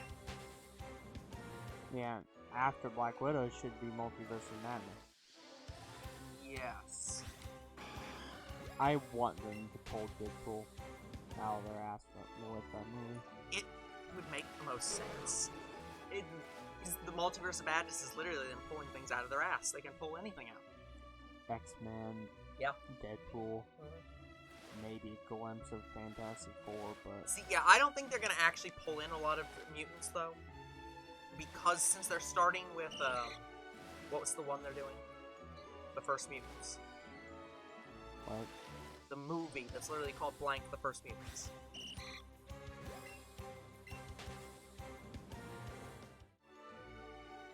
Okay, what are all the movies that are coming out for Marvel Phase 1? I'm trying to remember.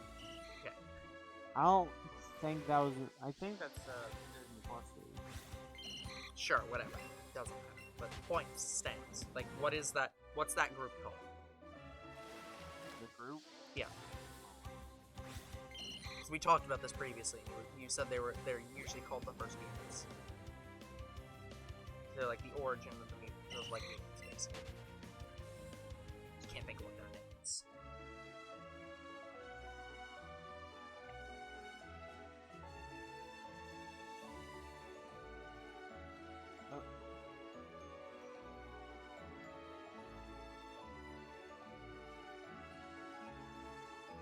Eternals. Oh, right, yes. Eternals. Yeah, so since they haven't... The Eternals thing hasn't came out yet, has it? Eternals is after Multiverse. Yeah, so I don't think they're gonna... I don't think they'd do much more than Deadpool if they were gonna actually do something, because I think they're wanting Eternals to start the... As of this year, they can put mutants in any of these movies leading up to a mutant-only movie. But I think what they're wanting to do is... I think they're wanting to use Thanos and the events of Infinity War to begin a slow rollout of mutants, to try to answer why mutants haven't shown up yet. And why we haven't seen X-Men fight Thanos. Yes, they want to introduce it as a... like that, and maybe something that happens in Multiverse of Madness leads up to mutants starting to appear. So I think they're doing a slow rollout. We were supposed to get Nova in Endgame, and we never did. Cool. He's part of the Nova Corps. Nova is a very big fan favorite character. He was part of the Guardians of the Galaxy. Oh, was he that guy that they were parodying with Arthur? Arthur? The Hero Cafe. Where they were like, or Martha, sorry. The fucking, robot that was created by, what's-their-face to fight. And they were like, I'm gonna call it Martha because it'll piss off Batman or whatever. You don't remember the storyline that they literally came up with for Superhero Cafe? I have no fucking idea how you don't remember that. You... Like, what? Yeah, they literally had... What's-her-face? The Gold Woman. What's that? What are the name of those people? Oh, the Kree? Yeah. They had the fucking Kree. No, that's not They stole the they stole the batteries from. That wasn't Nova, was it? No. Yeah. So whoever they stole those damn batteries from in Guardians of the Galaxy. Yeah, those that people. Was Adam. Not Nova. Yes, that's what I was trying to remember whose that was. Okay, so it's not. Nova is part of the Nova Corps. That was part of the. Yeah, I've not seen most of Marvel stuff, so I can't. I don't keep track of this. I think the gold people are called the Slandering, the Slaughtering, something like that. I don't remember, but yeah, because I just remember they did a joke. They're like, "Oh yeah, we're gonna attack the Earth and we're gonna call our bot Martha," because they just really wanted to keep that Martha bit going. But because who better to attack Superman and Batman than Martha? Yeah. Why do you keep using that name? Fuck off. But yeah, in all seriousness, yeah, Nova, he has a helmet that gives him the ability to basically breathe in space, and he basically has the powers of, like, a nuclear rocket. So not quite the power cosmic, but, like, getting there. He is he's similar to Captain Marvel. Gotcha. Except his powers, I want to say he's a little bit weaker than Captain Marvel, but I think they can still take each other blow for blow. Yeah, they're on a par of sorts. Yeah. Yeah, unless Captain Marvel uses binary, which he uses all the time now. Fuck it. That reminds me of the criticism that that people gave for Legend of Korra. Yeah. Of, like, in Legend of Korra, they fucking neuter the Avatar state. They really? They yes. nerf it? No. Well, yes. They don't nerf it technically. Here's the problem they have with the Avatar state. In the last Airbender, Aang has to earn the Avatar state. It is the culmination of his entire character. Kind of. So, the entire, like, he has to learn the 4 elements, and then he still doesn't get the Avatar state. And in fact, Aang uses the Avatar state. Until the, like, final episode, he completely refuses to even use it. Because the Avatar state... Is you vulnerable? Sure, let's say that. Like, in theory, it could cut you off from the entire, you know, incarnation cycle. If you die in it. It will kill the whole cycle. But, at the same time, good luck killing the Avatar in the Avatar state. They came close. Yeah. Like, they shot Aang in the back, which should have killed him, honestly. But, yeah, in all seriousness, though, it's just, like, good fucking luck with that. But... Yeah, not even direct. But Aang also... Back. Yeah, but Aang also didn't want to give up the control that the Avatar state... Like, the Avatar state works a lot like Super Saiyan 4. You kind of lose control of yourself. I just lose control. And he doesn't... Yeah, and Aang didn't want to give that up. He also didn't want to kill, so they literally had to write a Deus Ex Machina to make him not be able to kill. Remember, the talent bending bullshit, the bending. What the fuck is that actually called? Blood bending. It's not blood bending, but it's the, we're going to, like, I mean, it basically is blood bending. Because isn't that what, that's basically the plot of Korra. That one of the villains is a bloodbender, and that's how they're able to do that. But it's not actually using Aang's power. He learns bloodbending, basically. He takes away their ability to bend. Yeah. And they had to add that just so he wouldn't kill, because they couldn't fucking just accept the fact that, yeah, sometimes you do have to kill the fucking fascist. Like, just kill him. What's interesting is Aang may have took away his bending, but what's stopped him from learning it again? Bending is not learnable. Oh. You can't, a non-bender cannot learn how to bend. Bending is an innate ability that you can learn how to master, but you can't gain it from other means. So you're saying if I was born with no bending, I'd never be able to learn bend? Yes. That is literally the plot of Sokka. The hilarious thing is, have you ever actually seen Korra? No. Well, so, I think I've seen a little bit of the first season. Okay. And then tuned it out. One of the plot points in Korra is that benders and there is a very big, almost racial divide between benders and non-benders, where non-benders are so stigmatized against because they can't bend. Now, I say it's sort of a plot point, because here's what they do. They say that all the time and never show it happening. They just say, benders are oppressed, or, like, non-benders are oppressed. But they never they never show you that happening. Which is hilarious, because they do show you that in The Last Airbender. Yeah, they kind of do. In The Last Airbender, Toph constantly berates Sokka for not being a bender. And Sokka literally berates himself for not being a bender. He literally goes off to learn his whole, like weapons skills training. Explicitly because he feels he's not useful because he's not a bender. Yeah, he's really good with that freaking club boomerang thing. But again, in the original show, they did show that. In the sequel, where they tried to make that a plot point, they didn't do anything with it. They just said it happened. Maybe they wanted you to see the first show.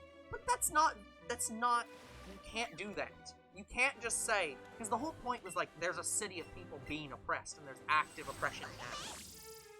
And there was like, they were like, oh, there's riots and shit happening because of this.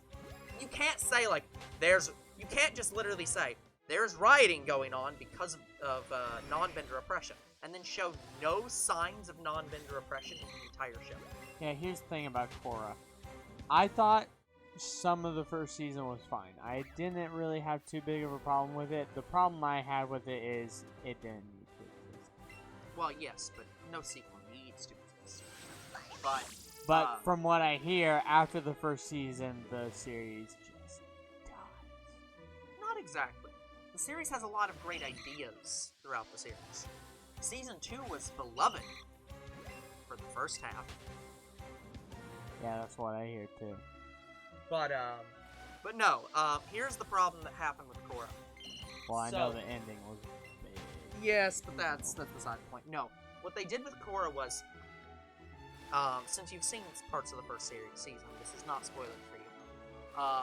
Korra, at birth, was able to bend everything but air. Yes, I remember that. And then later on, later on she gets air and loses all of her other bending. That I don't remember. Yeah. That's at the this is at the end of season 1. Okay, let's see. Yeah. I think I saw maybe. Yeah. So this part is a bit Maybe spoilers, but I don't even know if I saw half. I maybe saw a quarter of the first season. gotcha. But yeah, so she has all the other bending. She then loses that and gains air bending. And then you think that, oh, she'll have to go through a journey to get her bending back. No, Aang gives her all of it back automatically. Aang. Yes. Aang, from the spirit world, uses his bending powers and just gives her all the stuff back and gives her the Avatar state for free. Wait, Aang as a kid or Aang as An adult. Like Aang, spirit world Aang. Previous Avatar gives her all of her bending powers back and gives her the Avatar state for free. I mean, I believe that Aang could do that. I can believe. It's not necessarily something that Aang couldn't do. It's something that he wouldn't do, and it's also something that ruins the Avatar state. Because here's the problem. Here's the problem with the Avatar state. The Avatar state is a great ability against the final boss. But what happens when you have the Avatar state throughout an entire series? How do you win? How do you make a character? How do you make a villain that's threatening to the Avatar who can just go into the Avatar state whenever they want? Evil Avatar. Let's ignore that plot point. No. Ignoring that, let's assume that they never did that. What other ways could you do it? By ruining the Avatar state and making it weak as shit. Maybe it's because it's different for each person. No. The way they do it is that all the other villains are so powerful that Korra has to enter the Avatar state to equal them all the time. So the Avatar state only gives her a minor boost to equal them, but she's never capable of doing anything unless she's in the Avatar state. It's like, are you fucking serious? No. Yeah, it's like, what the fuck? So, what kind of shit is that? yes, it's garbage. I can't believe I called the series out on that. Yeah, so it's bad. Oh no. Yeah. Oh, and then there's the parts of Korra where they actually have to try to explain the part. Basically, the writers knew that people were pissed off that Aang got the bending for out of fucking nowhere. So they try to explain why he could do that and go into the Avatar lore. And it's like, no! Don't fucking do that! Just say he could do it. And we'd No, accept they it. shouldn't have said he could do it. They should just had him kill the fucking Fire Lord. You fucking, pieces of shit. Just have him Or kill have the the Fire Lord kill himself or something. No, that'd be a cop-out, too. The whole point of the... Here's the thing. The whole point of the Fire Lord was to be the... Okay, so, one of the things about villains you have to understand. Most villains are not complex characters. Usually they're not meant to. Villains exist as the culmination of the hero's story. That's what they are. They are a plot point, a hurdle to overcome. The thing that Aang was supposed to be overcoming was his insistence that killing is never the answer. So it's the same problem with Steven. Yes, it is exactly the same problem with Steven. Avatar The Last Airbender was literally a groundbreaking show. And it also caused Steven Universe to happen. Because it had the same lesson problem. Aang, the point of the villain was to teach Aang that sometimes you do have to kill, even if you don't want to. Even if you think it's the worst decision in the world. Even if you think that it's an unforgivable sin. Sometimes committing that unforgivable sin is necessary. Sometimes there is no alternative. If the difference is the entire destruction of the Earthbending Kingdom and all the people who died because of that, or killing one man is the morally correct choice. They have kind of the same plot point for Injustice 2 with Batman. Yeah. Where Batman refuses to kill. Yeah. And Superman, in this timeline, Superman killed the Joker. Because the Joker drugged Superman somehow into thinking he was fighting... Like Darkseid. Darkseid or, who's the other one they battled? It's the one that was in the one movie. Right. The one guy. Doomsday. Yeah, Doomsday. That was the one I couldn't think of. I think he thought he was fighting Doomsday. Yeah. And he was actually beating the ever-living shit out of his pregnant wife. What the fuck? Yeah, he was beating his pregnant wife, Lois. What the fuck? Yeah, so he killed the Joker for that. And then... You know what? Fair! Fuck off, Joker! Yeah. And then he started killing all of the bad guys. Yeah, sure. I understand that progression. It's like, hey, look, that resolved the problem.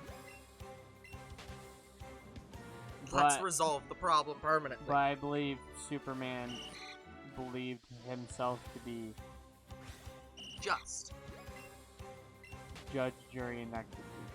Yeah. Every time. Like, it's not just the Joker. He was going to kill inmates, some of which could have been innocent. Ah, gotcha. Yeah, I get you. So, it does get out. Yes. It starts out justifiable. And then it becomes a bit less justifiable. Until it becomes not justifiable. You're gonna love Injustice 2. But... Well, you're gonna love the Injustice 2. Yeah. But yeah, like, no, I understand that. But yeah, that was the whole point that Aang was supposed to learn. It's like, sometimes you just have to kill the villain. Not always kill the villain. There should always be room for you know, someone to, you know, change their ways and, like, stop being the absolute piece of shit they're being.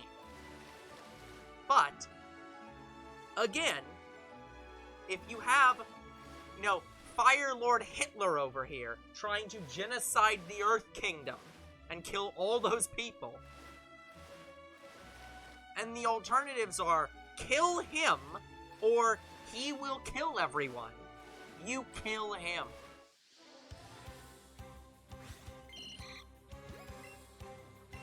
So, but the writers didn't want to, you know, actually commit to learning that lesson. So they're like, we'll just give him the ability to take away his bending. That's the same thing, right? No! No, it's not! The Fire Lord is still a legitimate threat, because he's fucking bulk as shit. He's still like a fucking competent martial fighter. He can still punch the shit out of you. Yeah. Like...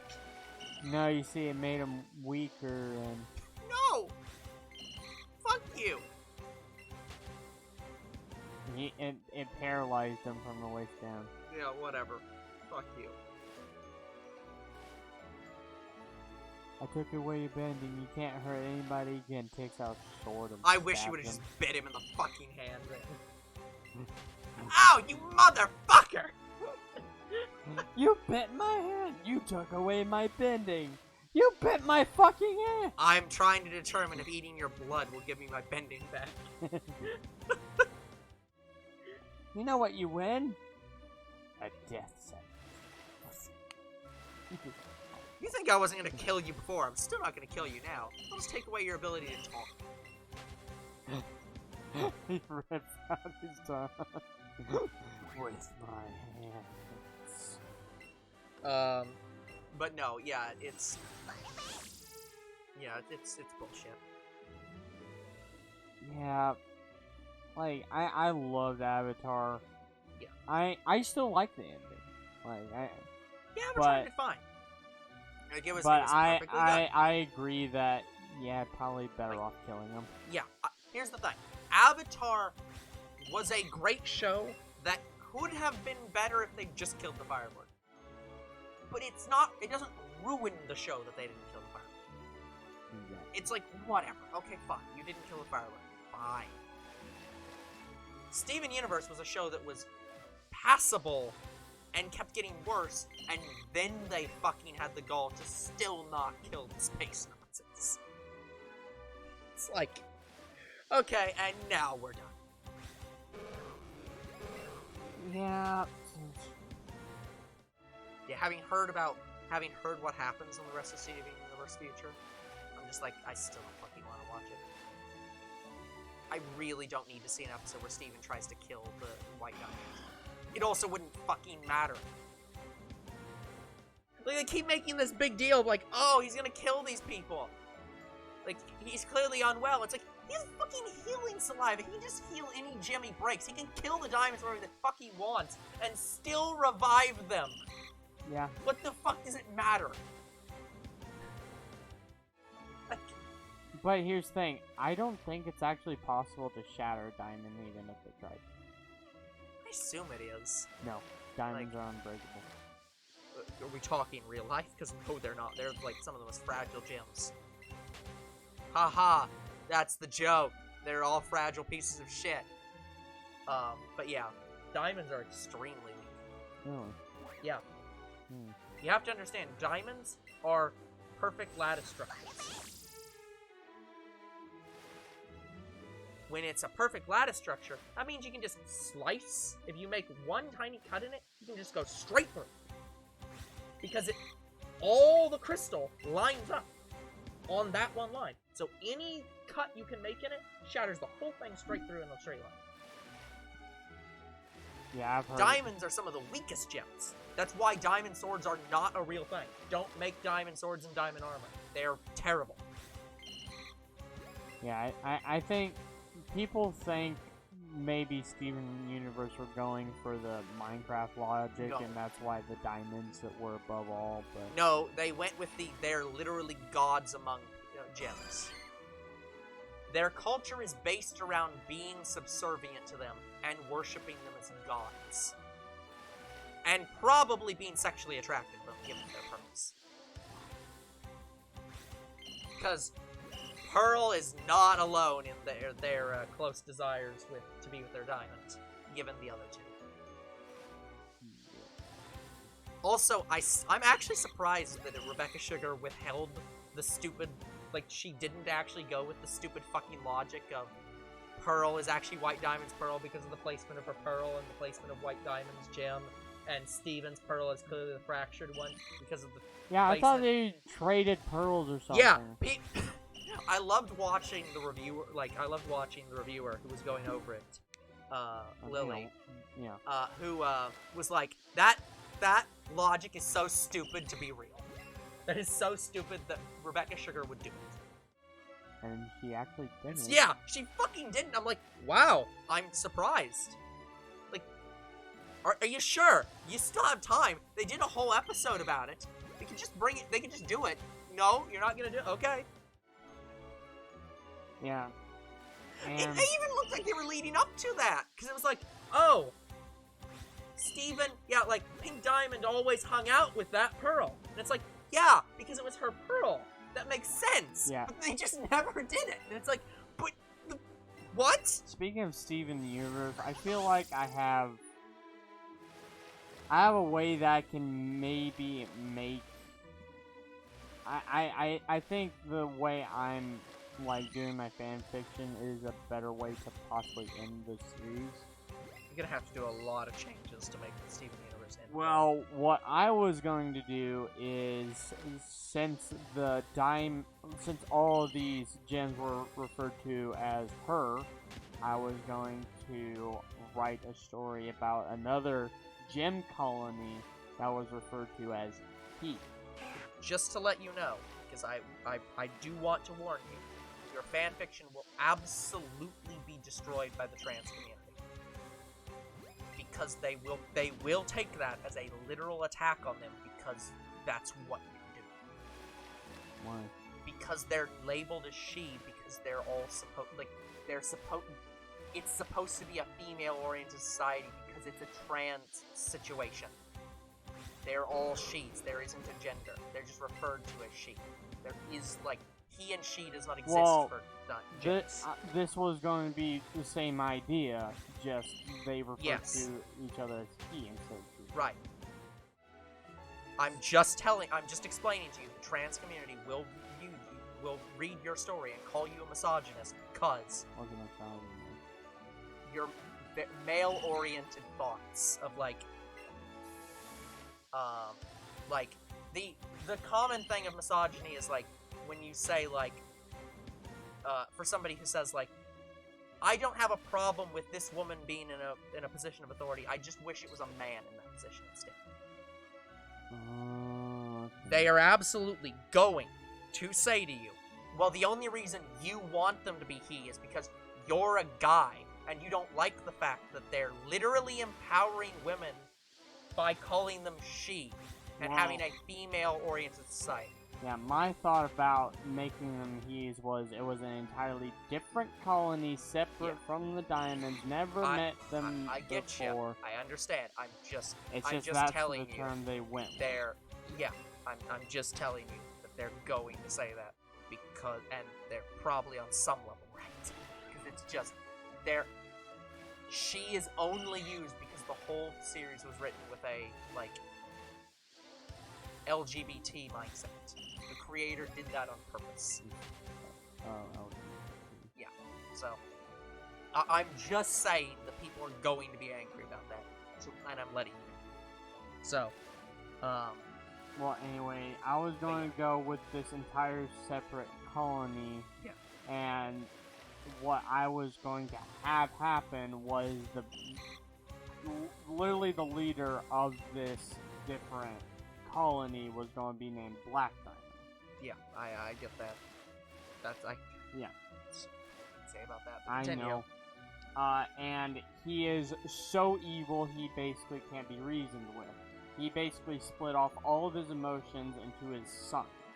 I'm not going to call him that, but that's basically what they are. And that would be Red Diamond, Green Diamond, Gray Diamond, and that's it, I think. I don't think I have another diamond.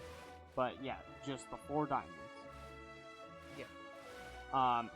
So, Gray Diamond is all of his, like, authority. Green Diamond is, like, all of his, like, no, that's Red Diamond. Red Diamond is all of his sociability. And Green Diamond is... Oh, what did I do for green? I don't remember what I did for green. Okay, it's been too long since I started writing this fanfic. But anyway, in any case, I was going to have this series end with either Steven or Red Diamond together, or somewhat. They were going to have to shatter Black Diamond because he is that evil. Like, he has no change of heart, no nothing. He is basically raging hard. See, here's the problem. You're overthinking this entire thing. You don't even have to go that far. You can just have it happen with White Diamond. Because that's the fundamental problem. Like... I know I could have it just with White Diamond, yeah, but... That is the fundamental problem with the series. Well, okay, actually there is a fundamental problem with the series. The fundamental problem with the series is Rebecca Sugar is right. well, sorry, Rebecca Sugar is storyboarding it. There are no writers. That's the problem. Get some fucking writers who could tell you your idea is stupid. But like I said, I know I could do with White Diamond, but the way I was going to do the series was it continued after the show ended, so it's after. Yeah, no, that's... But I might just...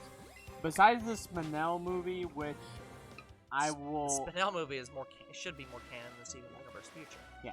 The Spinell movie, I think I was going to keep, but I thought about just retconning the entire Steven Universe Why thing. stop there? Retcon up to Season 3. Like, just cut all the shit. Thought about it, but then what I wanted to do with the story going forward wouldn't have worked. So I have to have the diamonds because turning good. Like, that, it's the whole... It is towards the arc for Red Diamond, which is the main character. Yeah. Because it's not focused on Steven, it's focused on Red Diamond. Cool. See, and here, and I again go back to my whole, you're still going to be very much attacked by the trans community for that, because again, what you've basically just written is Steven Universe. Again. But without the, like, let's just completely ignore the original Steven Universe. What you've written is a 4-diamond society where one of them has no emotions, the other 2 are basically physical manifestations of the emotions the other has completely gotten rid of, and the 4th one is a reddish, pinkish colored gem that's trying to fight against the rest of the authority. That's literally the plot of Steven Universe. Just they're males instead. All 3 of them changed their mind about Black Panther. Right, So the plot of Steven Universe! Unless you want to say that Blue and Yellow Diamond arguing against White Diamond in the last season wasn't that. Like, that's what I'm saying, is you've kind of just written Steven Universe again, except you just have him shatter White Diamond instead. Well, the way I was going forward is he shattered both gray and green right in front of red. Sure, that's fine. I don't have a problem with that. I'm just saying that you've basically just written Steven Universe slightly differently, but it's still just the same thing. And everyone's male instead of but I'm just saying, the inherent thing that was definitely going to happen eventually was Black Diamond shattered. Yeah. The thing that they should have done with White Diamond. So that's what I'm saying. At that point, why not just rewrite Steven Universe directly? If the entire... Like, all I'm saying is, you could just literally have White Diamond just kill Yellow and Blue Diamond, and you'd have the same plot. Like, that's what I'm trying to get at, is you're rewriting the show to have a second season that's just the first season written better? It's just the same thing. Just...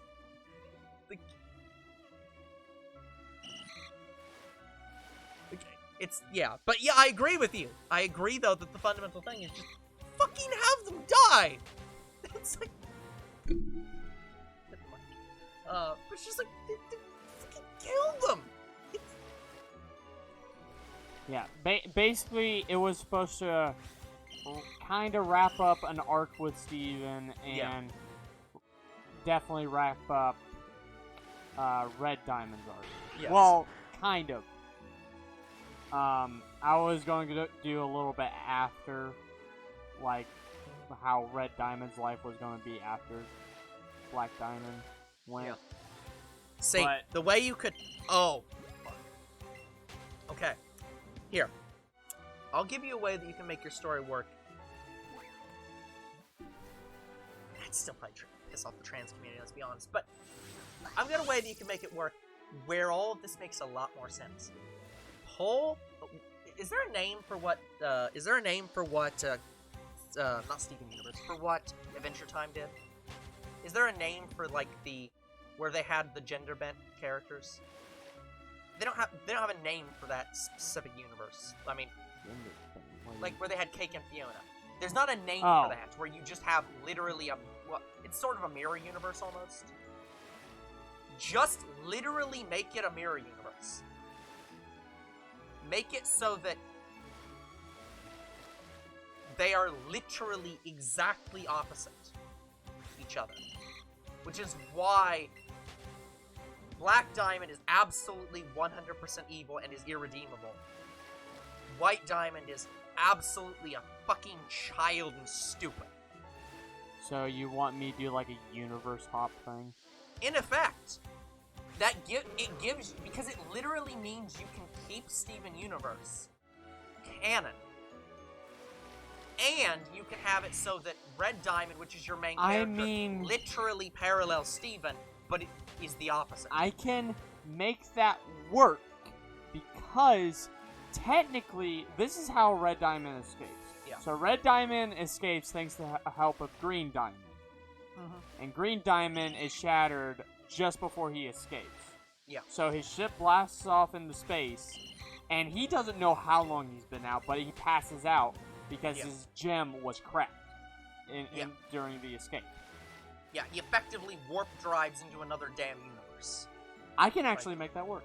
Yeah. You know what? I think I could make that work. You can mirror universe it, and you don't even have to have the problem of it's a different society. No, it's the same society in an alternate universe where they're just mirrored. And I can have Black Diamond show up and say, "Oh, you've traveled a great Oh, I distance." see! You've literally helped me find an alternate universe! Well, perfect! I can be evil here, too! Yeah, and then he starts planning to take over this universe. Yeah, because that gives you the perfect ability to have an interplay between Steven and Red Diamond, because they're literally opposites of each other. Whereas Steven is 100% a, no, you can never kill, there's always forgivable. That's not a thing. Red Diamond's just like, you're a fucking dumbass. This is literal pure evil here. You can't ever, it's not forgivable because it doesn't want your forgiveness. It doesn't care about your forgiveness. It wants to kill you. And that's nothing else. And when he met Steven, that's like, kind of what he was trying to explain. Yeah. It's like, and Steven is just not accepting it. Yeah. Yeah, that is the fundamental flaw of Steven Universe. Steven Universe is 100% forgiveness, 0% like 0%. It's not retribution. What's the not revenge? Yeah, 100% forgiveness. No, will not hold anything against you. Red Diamond's the exact opposite. He's holding everything against this guy because he's pure fucking evil. Yeah, and he shattered his basically the only family he ever knew right in front of him. So Red Diamond is 0% forgiveness. No, you can't forgive this. It's unforgivable. What you have committed is not ever forgivable. It's just like, so at that point you're rewriting the fucking Bismuth and Steven arc.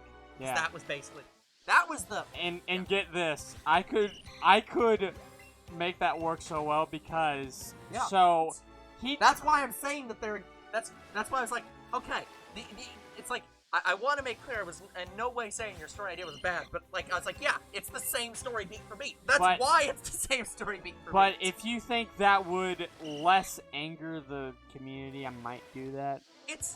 Here's the thing. I think there's going to be an anger in the community no matter what you do, because again, you are fundamentally taking a society that was designed from its roots to be trans-friendly by making everything she and making them all he.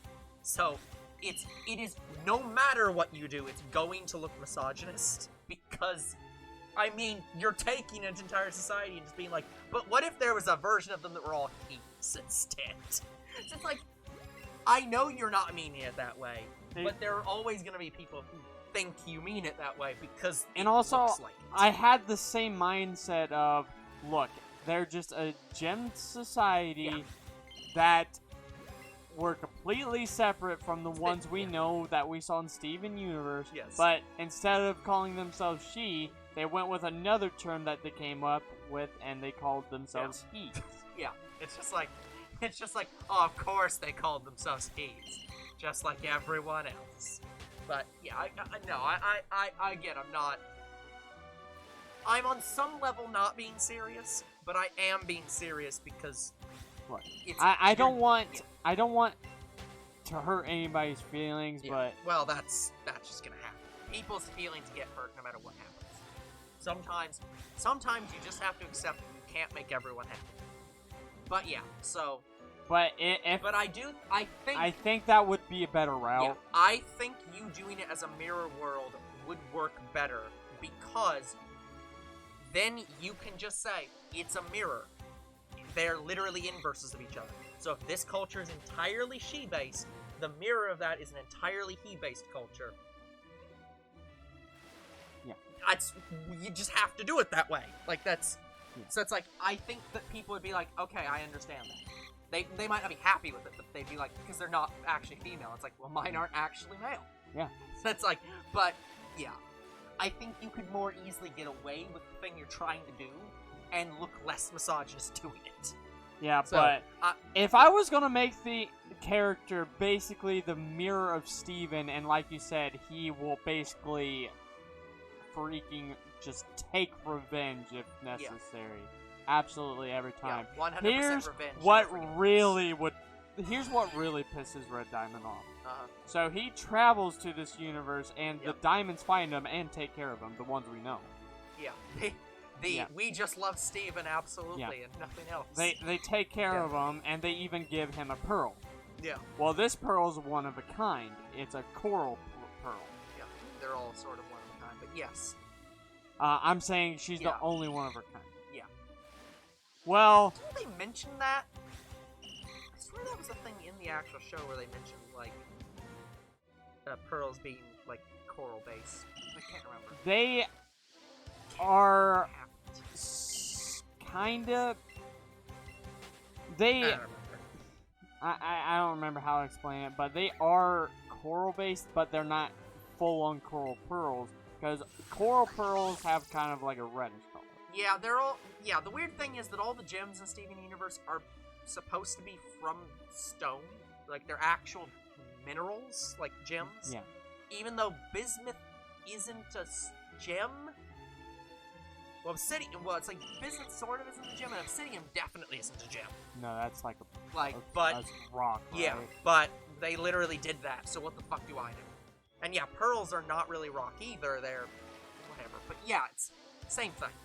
They're not really gems either, but they're something else. But yeah, so Red Diamond gets a coral pearl. Yeah. And, well, they actually have a thing with each other, eventually. Yeah. Well, this is what ticks him off. So he finds out that the diamonds aren't as different. Because when he got there, the diamonds were very nice to him, and he didn't think they were like the diamonds from his world, or where he came from. Well, he thought they were going to be opposite of what Black Diamond is. No. They basically capture Red Diamond and try to shatter him. Uh-huh.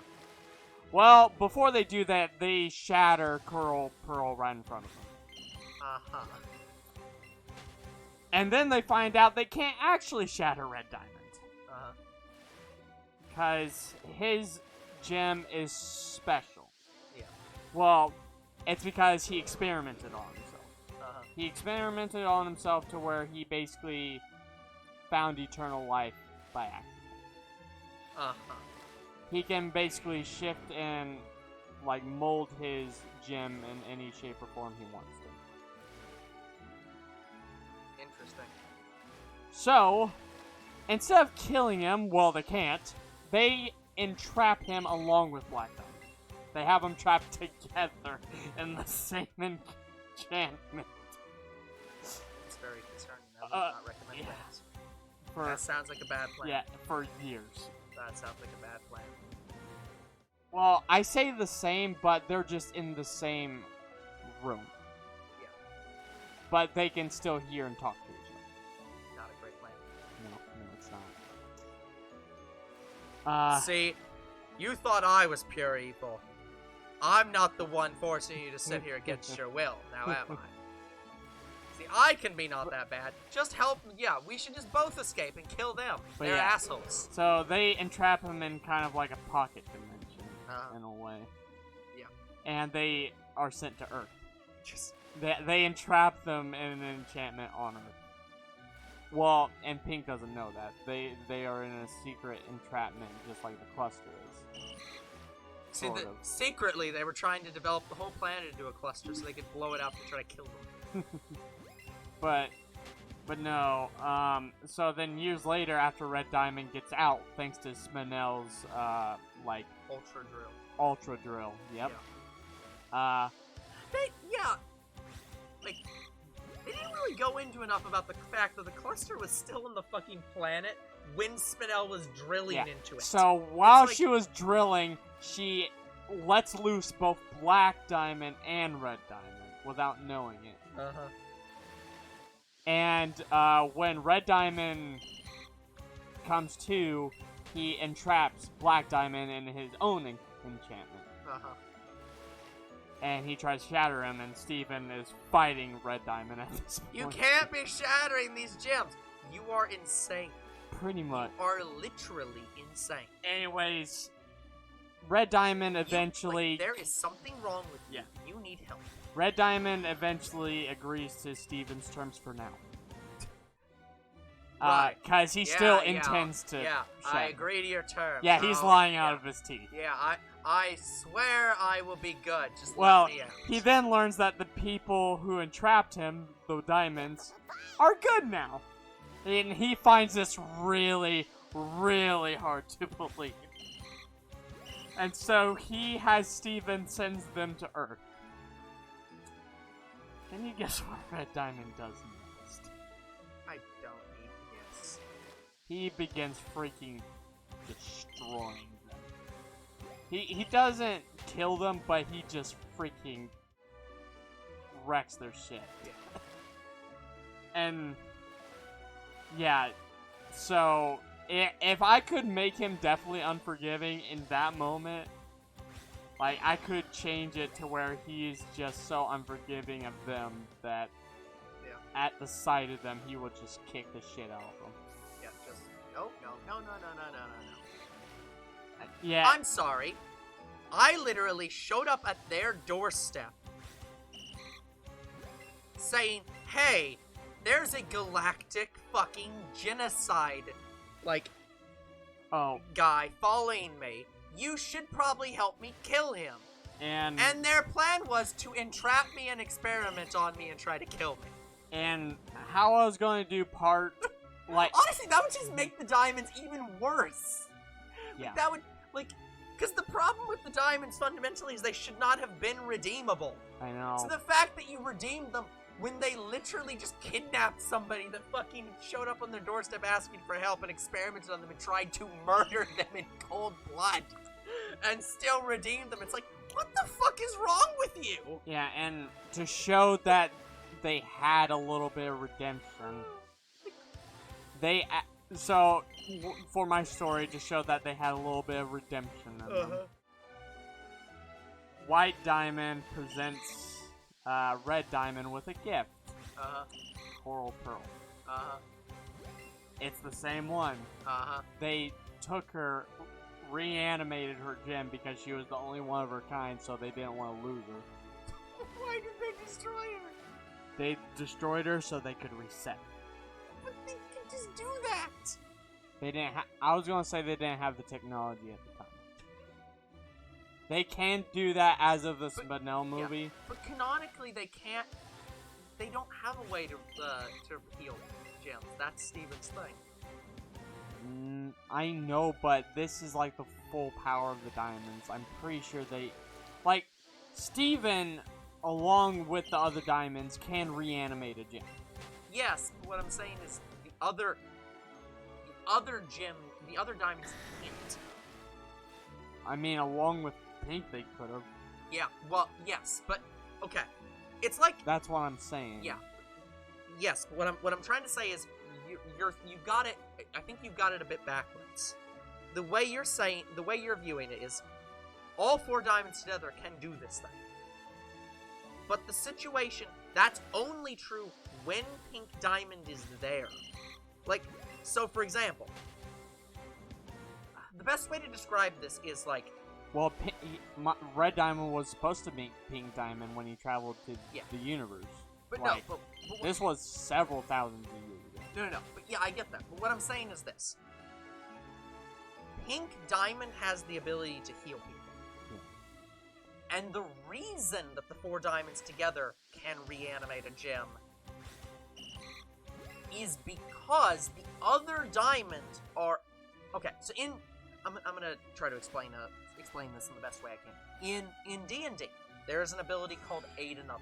Mm-hmm. The idea is you roll a dice, and if you get a good enough roll, you are able to give some of your power to that person to assist them in something. Mm-hmm. That's what the diamonds are doing. When they reanimate a gem, they are assisting Pink Diamond at doing that. They cannot on their own do that. None of the other diamonds, even together, can reanimate without Pink Diamond being there doing it. It's a power only she has, but the others can assist her to make more power. Yeah, how I was writing it is, this was before she even had Earth. Yeah. This was when they were still living together and when they were still, I want to say, decent diamonds. Yeah, but this was like Era 1 shit. Yeah, but that's, well... Or Era 0. Well, Era... Because it was Era 3 in Steven. Yeah, Era 3 well, is Steven Era Universe. 2, technically, and then it went into 3. Yeah, well, what I'm trying to think of... Did Era 1 start when Pink Diamond was created? Or when she was found? Or... Era 1... When did Era 1 exactly start? Because I don't know if all the diamonds started in Era 1. There's some ambiguity there. I know Era 2 was Pink Diamond's death. That's what started Era 2, and Era 3 started when she undied. Let's just say it that way. When she undied. Because that's basically what happened. So, that was Era 3. But I don't... What I'm trying to establish is, was there a time... There was obviously a time before Pink Diamond.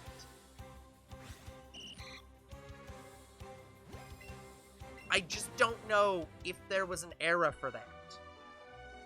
Because the show was not... The show did not go into this. But it was definitely at a time that... I'll just say this. The story takes place before Pink even knows of Earth's existence. Yeah. Well, yeah, because what I'm trying to establish is that, okay, there's... Part of the thing with this story is you're gonna have to necessarily retcon the show on some level, because there are some parts of the show that contradict each other. Like, for example, the whole fucking human zoo that should not be called that, because that was a real thing, and was disgusting. But let's ignore that. I'm saying it's way before all that. I don't even think I'm going to mention that. No. But what I'm saying is that we're... And I guess the thing I was retconning was Steven's thing where he did the reanimating of Jasper's gym in a tub, that kind of thing. Well, that's fine. What I'm trying to figure out is if the way you're making it sound is that the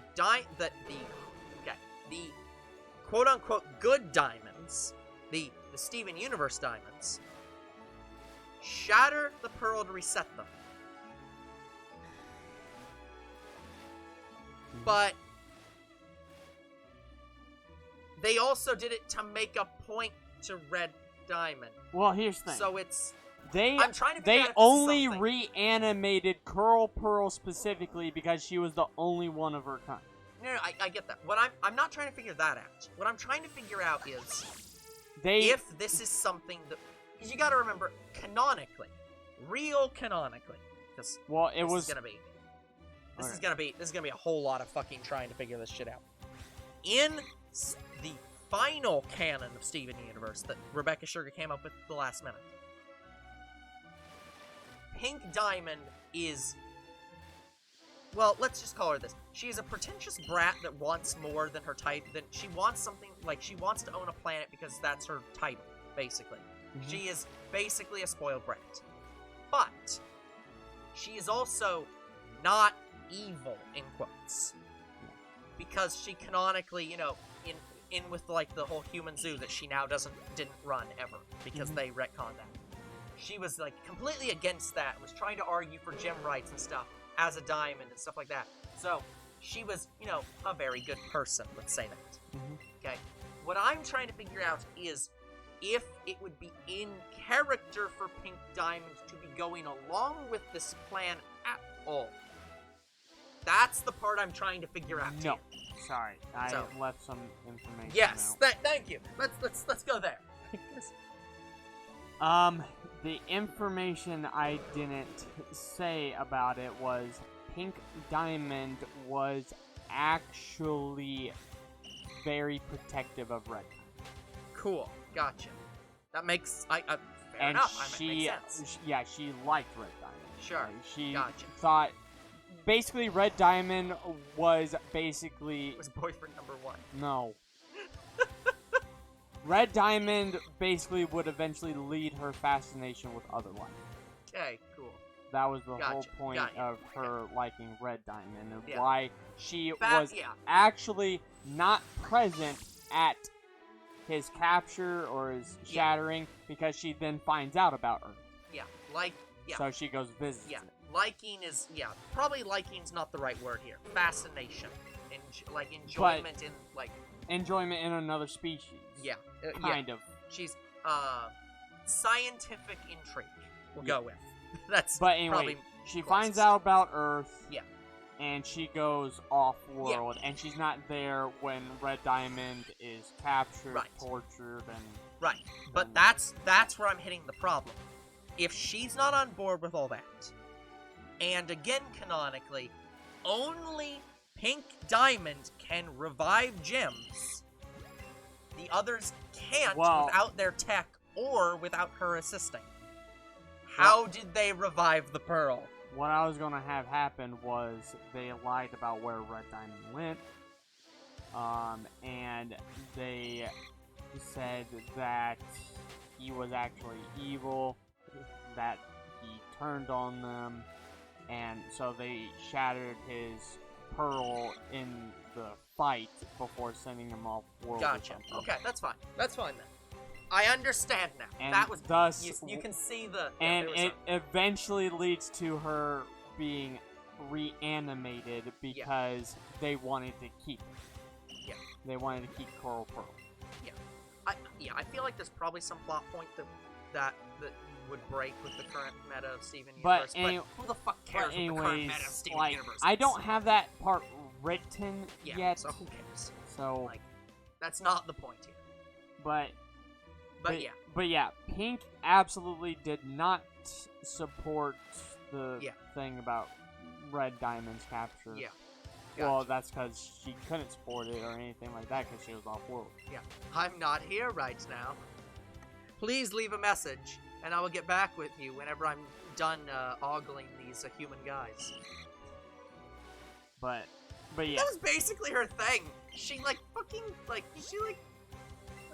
she was just like, oh, I'm fascinated with these humans. I'll let them stick around a lot. There was an entire Pearl song about it. Where like, oh yeah, she's been with tons of guys. I just didn't think any of them would actually ever get with her. Ever knocked her up. Well, no, that was Pearl's job. I don't think that would have worked either. I mean, I'll just continue to repeat her "tell me to stop, don't ever stop" line. Clearly, they thought it would.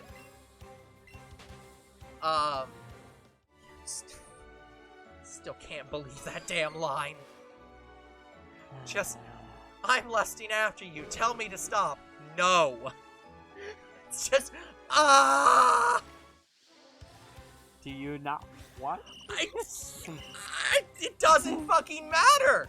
It destroyed her whole character. Just, Yeah, destroyed Pearl. yeah, just, oh, all this independent Pearl doing her own thing. no one's her diamond. Nope, it's all a fucking lie. She's always been Pink Diamond's Pearl and always worked exactly in the way that she was supposed to. Yep.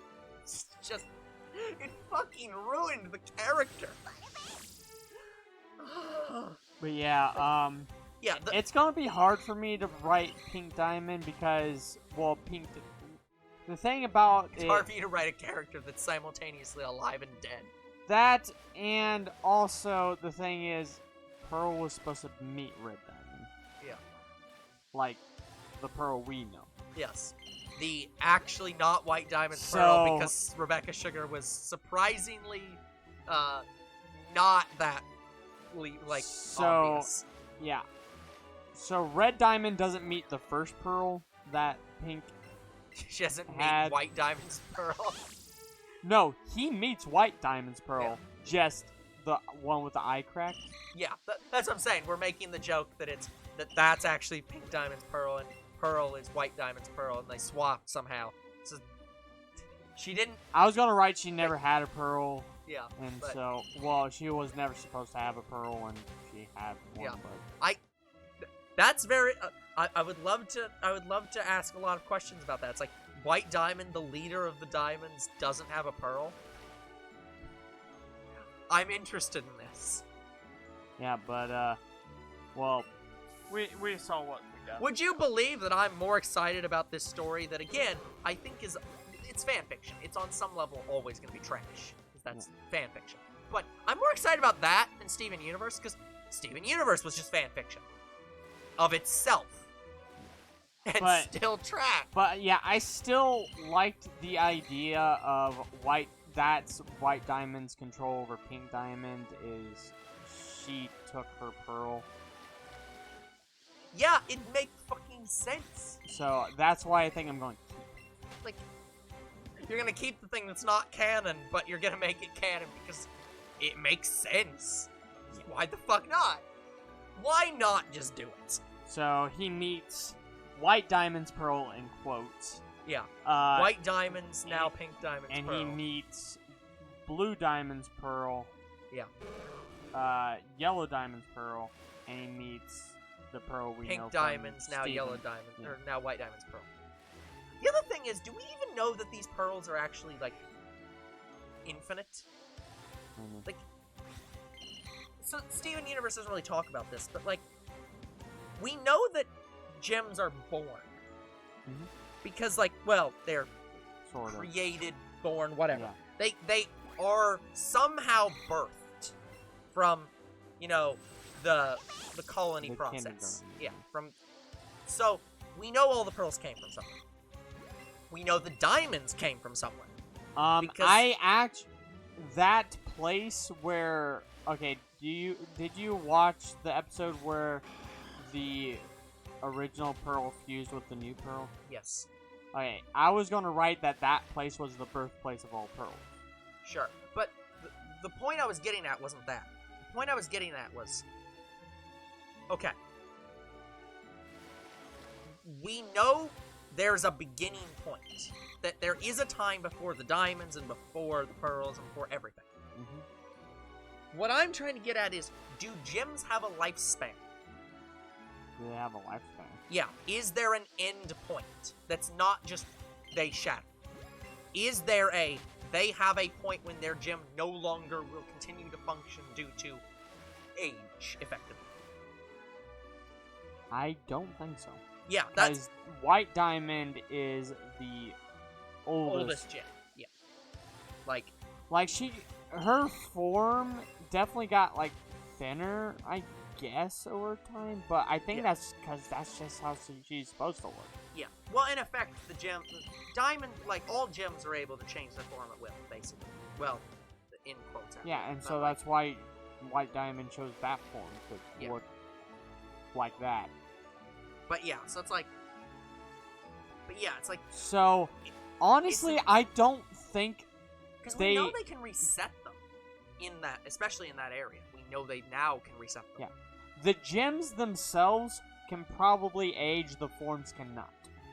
Well, no, the forms can't, because the forms are just light constructs. They've specifically said that the forms don't really exist. I do not believe that any yeah. gym can die of old age, ever. Yeah. Although that one Ultra Fusion's gotta be pretty close, if so. The, like, 8 gym fusion or whatever that's on the homeworld. Yeah, but that's gotta be the closest thing to, like, an elderly gym we've ever seen. Just like, yep, you're really old. But yeah, the way I'd write it is they can't ever die of old age. Yeah, it's just an interesting concept because it's weird to think of something having a birth but not having a death. Because normally you think of things as either being finite. I want to say when they say birth, it means their creation. Yeah, but what I'm trying to think of it in like in a human term. That's your manufactured date. Yes. Yeah, it is. It is a manufactured date. But what I'm saying is, like, think about this in terms of, like, real life. Well, like, in the real world... Maybe it's just one of those terms that they adopted. I don't know. That doesn't mean the same thing for Earth. No, I get it. But the way I'm trying to describe it is, like, okay, people have a birth and a death date. We are born at some point, and we die at some point, and we have a lifespan across that. Yeah. That is a concept that is normal for people to think of. Like, oh yeah, people are born, people die. And on some level, people can conceive of, you know, like, a deity having a no birth date and no death date. They just exist outside of time and space. They're always a thing. There is no before them or after them.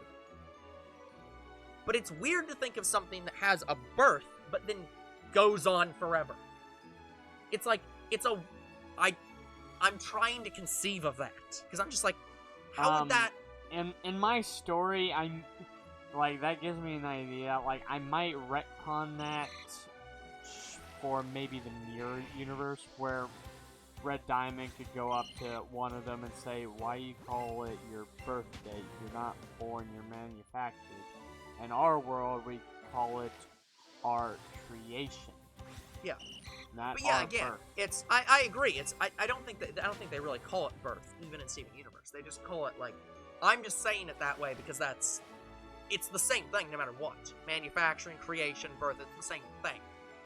But I'm just saying that I'm just trying to understand that from a philosophical thing. Like, just I'm like, imagine you. You are born. You exist right now. Imagine imagine the hand of God came down upon you right now and said, you will now permanently forever exist throughout the rest of the universe. Forever. You will never die. You just permanently forever exist in that direction. But you don't permanently exist in the backwards direction. You still had your birthday, and you still age, but you never die. It's just, you constantly continue to forever exist. It's like, that's just a weird concept of having a one-sided creation. Like, where you were created but can't ever not exist again. I'm not even saying that's a bad thing, I'm just trying to picture that. It's like, what the fuck does that mean? Like, it's just like, that's just a philosophical, like, what? What do you mean they can't die? They were born. How can't they not die? Like, just, they were created, which means they're finite. No. See, they started, but they're now infinite. What do you mean they started and/or you can't? If you're infinite, you can't have started. You have to have always been. What? I want to just say it's just specific to their race. Yeah, it's just, I agree. But I'm just like, it's just a mind fuck to think of. It's like, okay. So you had a birthday, but you can't die. You're infinite, unless you're shattered. You can be destroyed, but if there is no concept of aging for them, they just, assuming that they are never shattered, that nothing ever happens to them, assuming they sat in a chair forever, they could do that. They could literally sit in a chair, and never interact with anyone or anything else for infinity. Yeah. And never die. And it's like, What? What? It's... Yeah. Speaking of shattering, what's cool about the thing about Red Diamond's gem is that his gem was cut perfectly in like a diagonal angle from Black Diamond's sword. Yeah. And he purposely kept it that way to basically symbolize his disconnection from Black Diamond. Sure, whatever. Makes sense. Yeah, and so... Hope you're loving this lore, by the way, guys. You won't get this again, but... Like, I do like the story of Red Diamond's, like, thing where I'm gonna make his main weapon, a sword, just like Black Diamond, and I would think a sword is opposite of a shield. Yeah, uneffectively. Yeah, I mean, sword if and I shield was gonna make it a mirror image. Yeah. But I mean, Steven also has a sword, but like, yeah, it's his main thing is his shield. But yeah, the thing about Red Diamond's gem is since he has, in effect, like 2 gems because they're separate from each other. Yeah. From one part of his sword, he draws out a sword. And then when he's revived, he witnessed all the Earth's fine weaponry. Yeah. And so, with the other part of his gem, he summons a gun. Yeah, sure. Whatever. And he was going... Just... Yeah. Don't... Yeah. Hey, look! The only thing that can kill Black Diamond. God. I just need an armor-piercing round. I've killed him. In effect, that's what the bullets he designed do. Yeah. But they're supposed to be... Oh, you really need to watch Hell of a Boss. Yeah. Anyways. But they're supposed to be gem shattering. Yeah. And I was gonna write that his gun is so powerful it even pierces Steven's shield. I mean, that's not necessarily that difficult. Other things have pierced the shield. No. Not even White Diamond pierced Steven's shield. I mean... No. No, she hasn't. I'm pretty sure that shield is pierceable. I don't think anyone has, but I'm pretty sure No it one is damaged. canonically within the Steven universe has ever shattered or even damaged his shield. Because he just... Wait. Here's the weird thing about gem weapons. So... I think I know the answer to this, but like... The gem weapons exist, right? Because, like, we know that... for example, we know that Pearl draws her... Or that, Amethyst draws her, like, whips out. And we know that Bismuth augmented them. And then they canonically have that augment for the future. Yeah. So they're real physical things that they're literally drawing out of their gem. That they store in there. They're not, like, so they are finite weapons.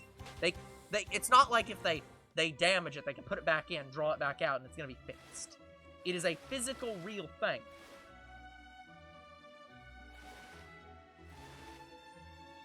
Yes.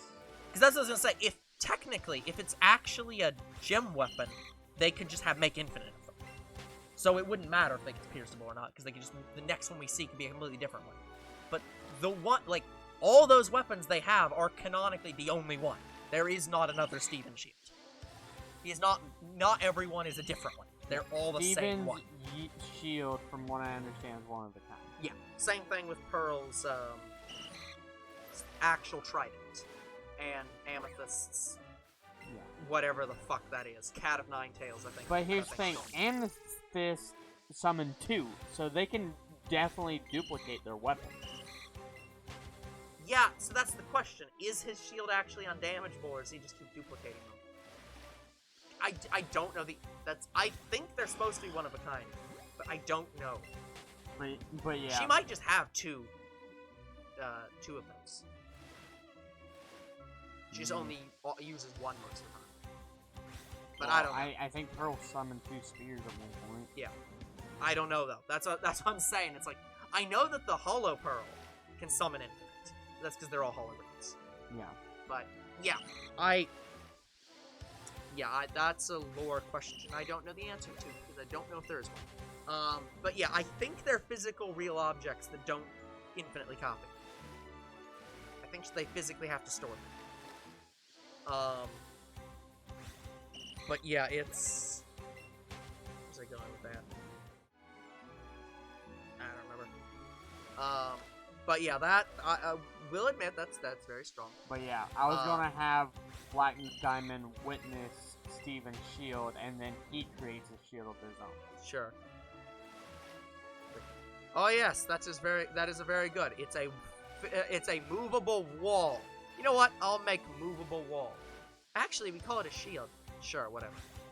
Ooh, I might make use of that. And he literally makes a better shield than Steven's shield. Yeah. I don't know if there's much better of a shield than Steven's shield. Like it's already pretty perfect. You can use it as a sled. Yeah, from what I believe, from what I wrote, this shield was supposed to be so, like, undamageable that not even a black hole could destroy it. Good question if black holes can shatter gems. Because they're like infinite pressure. I'd assume they would shatter a gem. Exactly. That's how good Black Diamond Shield was supposed to be. Also, alternative question: why the fuck did the diamond just throw him into a damn black hole? Even if it doesn't kill him, it's gotta trap him, right? It's infinite pressure. It's just like, if it doesn't kill him, he's gonna be stuck there. So why do we care anymore? Well, I was... Did it finally lie down? Lie down next to my face. Gotcha. But yeah, I was gonna have Black Diamond have an ability where he can basically summon black holes. Oh, that's great. But they look like black holes, but they are not. They don't act the same. They're a different type of they're the black holes that Gardevoir uses. It was supposed to be a black hole where he reaches into it and he basically has that's how he summons his weapons. He originally has a sword and a effectively a trident. Because he shatters Gray Diamond with the trident and he shatters Green Diamond with the sword. Sure. So, by the way, you've got about 3 minutes. okay. But yeah, Black Diamond is also powerful enough on his own that he can reanimate his own kin and to be more obedient. And that's... Yeah. And that happens with Green Diamond and Gray. Yeah. Again, mirror. Yeah. It's like I'm a mirror, only you're shittier and weaker than me. Yeah.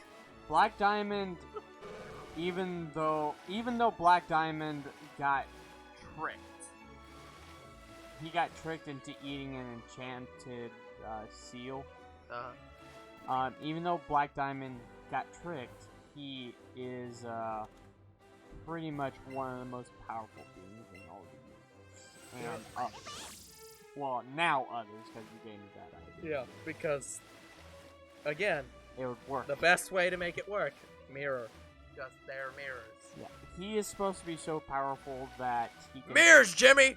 Mirrors! Yeah. He's supposed to be so powerful that he can shatter any diamond within Steven's universe. Yeah. It's just like, I don't think you fucking understand. I don't think you fucking understand what's going on here. If he is allowed to continue living, he will kill all of you. Yeah. He will kill you. He will kill the diamonds. Yeah. He will kill Spinel. He will kill Pearl. He will kill your mother. Yeah. He already killed my Coral Pearl. What's to stop Actually, him we reanimated her. Wait, no, he didn't even shatter her.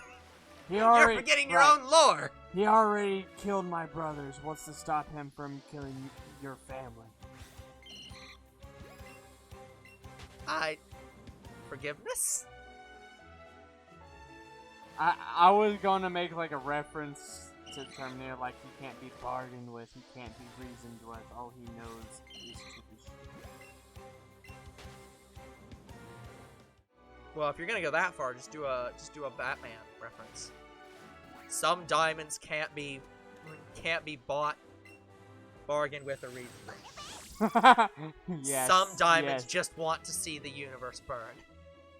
Yes. Yes, that's a line I should definitely Just use. fucking steal Did you that see line. Batman? Yes, I saw it on what you call the internet. No, you can't go. You can't. Don't break the reference by just being like, oh, is that a reference? Just let it sit there. Let it lie. Well, how you think Red Diamond? What you think Red Diamond can slow down time and observes everything? No, he just. No, I'm just saying, just don't acknowledge it. The reference is the fact that he's saying it, not. But that he would be. have to know that it's from. But I would Batman. think it would be funny if it's like, it's yes, for the audience. It's not for him. Yeah, for the audience. Yeah. Fine, Like- fine. But yeah, no, it's. Okay, we were at time. But yeah, no, it's But just... yeah, I know I'm gonna have a lot of fun writing the story, and I Yeah. think I'm gonna like it and actually end it better than probably Yeah. Rebecca Sugar could. Yeah. Well, Rebecca Sugar's not a writer. She's a storyboard artist. And Like I said, I'll write it and storyboard it better. and given the fact that all of Steven Universe was off model, except for that one episode that had the one person from Studio Trigger, she's not a good storyboard artist. Well, But again, this is somebody who really liked Steven Universe, and still Yeah. does. I like the concept of Steven Universe, but Steven Universe also, future. fuck off. Just fuck your shitty ending. Fuck Steven Universe future. I didn't want to see the episode where he didn't get with Connie. I didn't want to fucking see that episode. I especially didn't want to see the next episode, which was just them doing the same thing again, but with Lars and, Sadie. It's like, I didn't want to see the episode once, let alone twice in a row. I have not seen and don't want to see the episode where he fucking tries to kill White Diamond because of all the shit that she did to him. Ignored what she did to everybody else, just what she did to him. Yeah, Like, I'm gonna have fun, basically reworking a little bit of the story. please. But anyways, fucking rework it. that is gonna be it for today's stream. I'm happy we got one. We got out of it.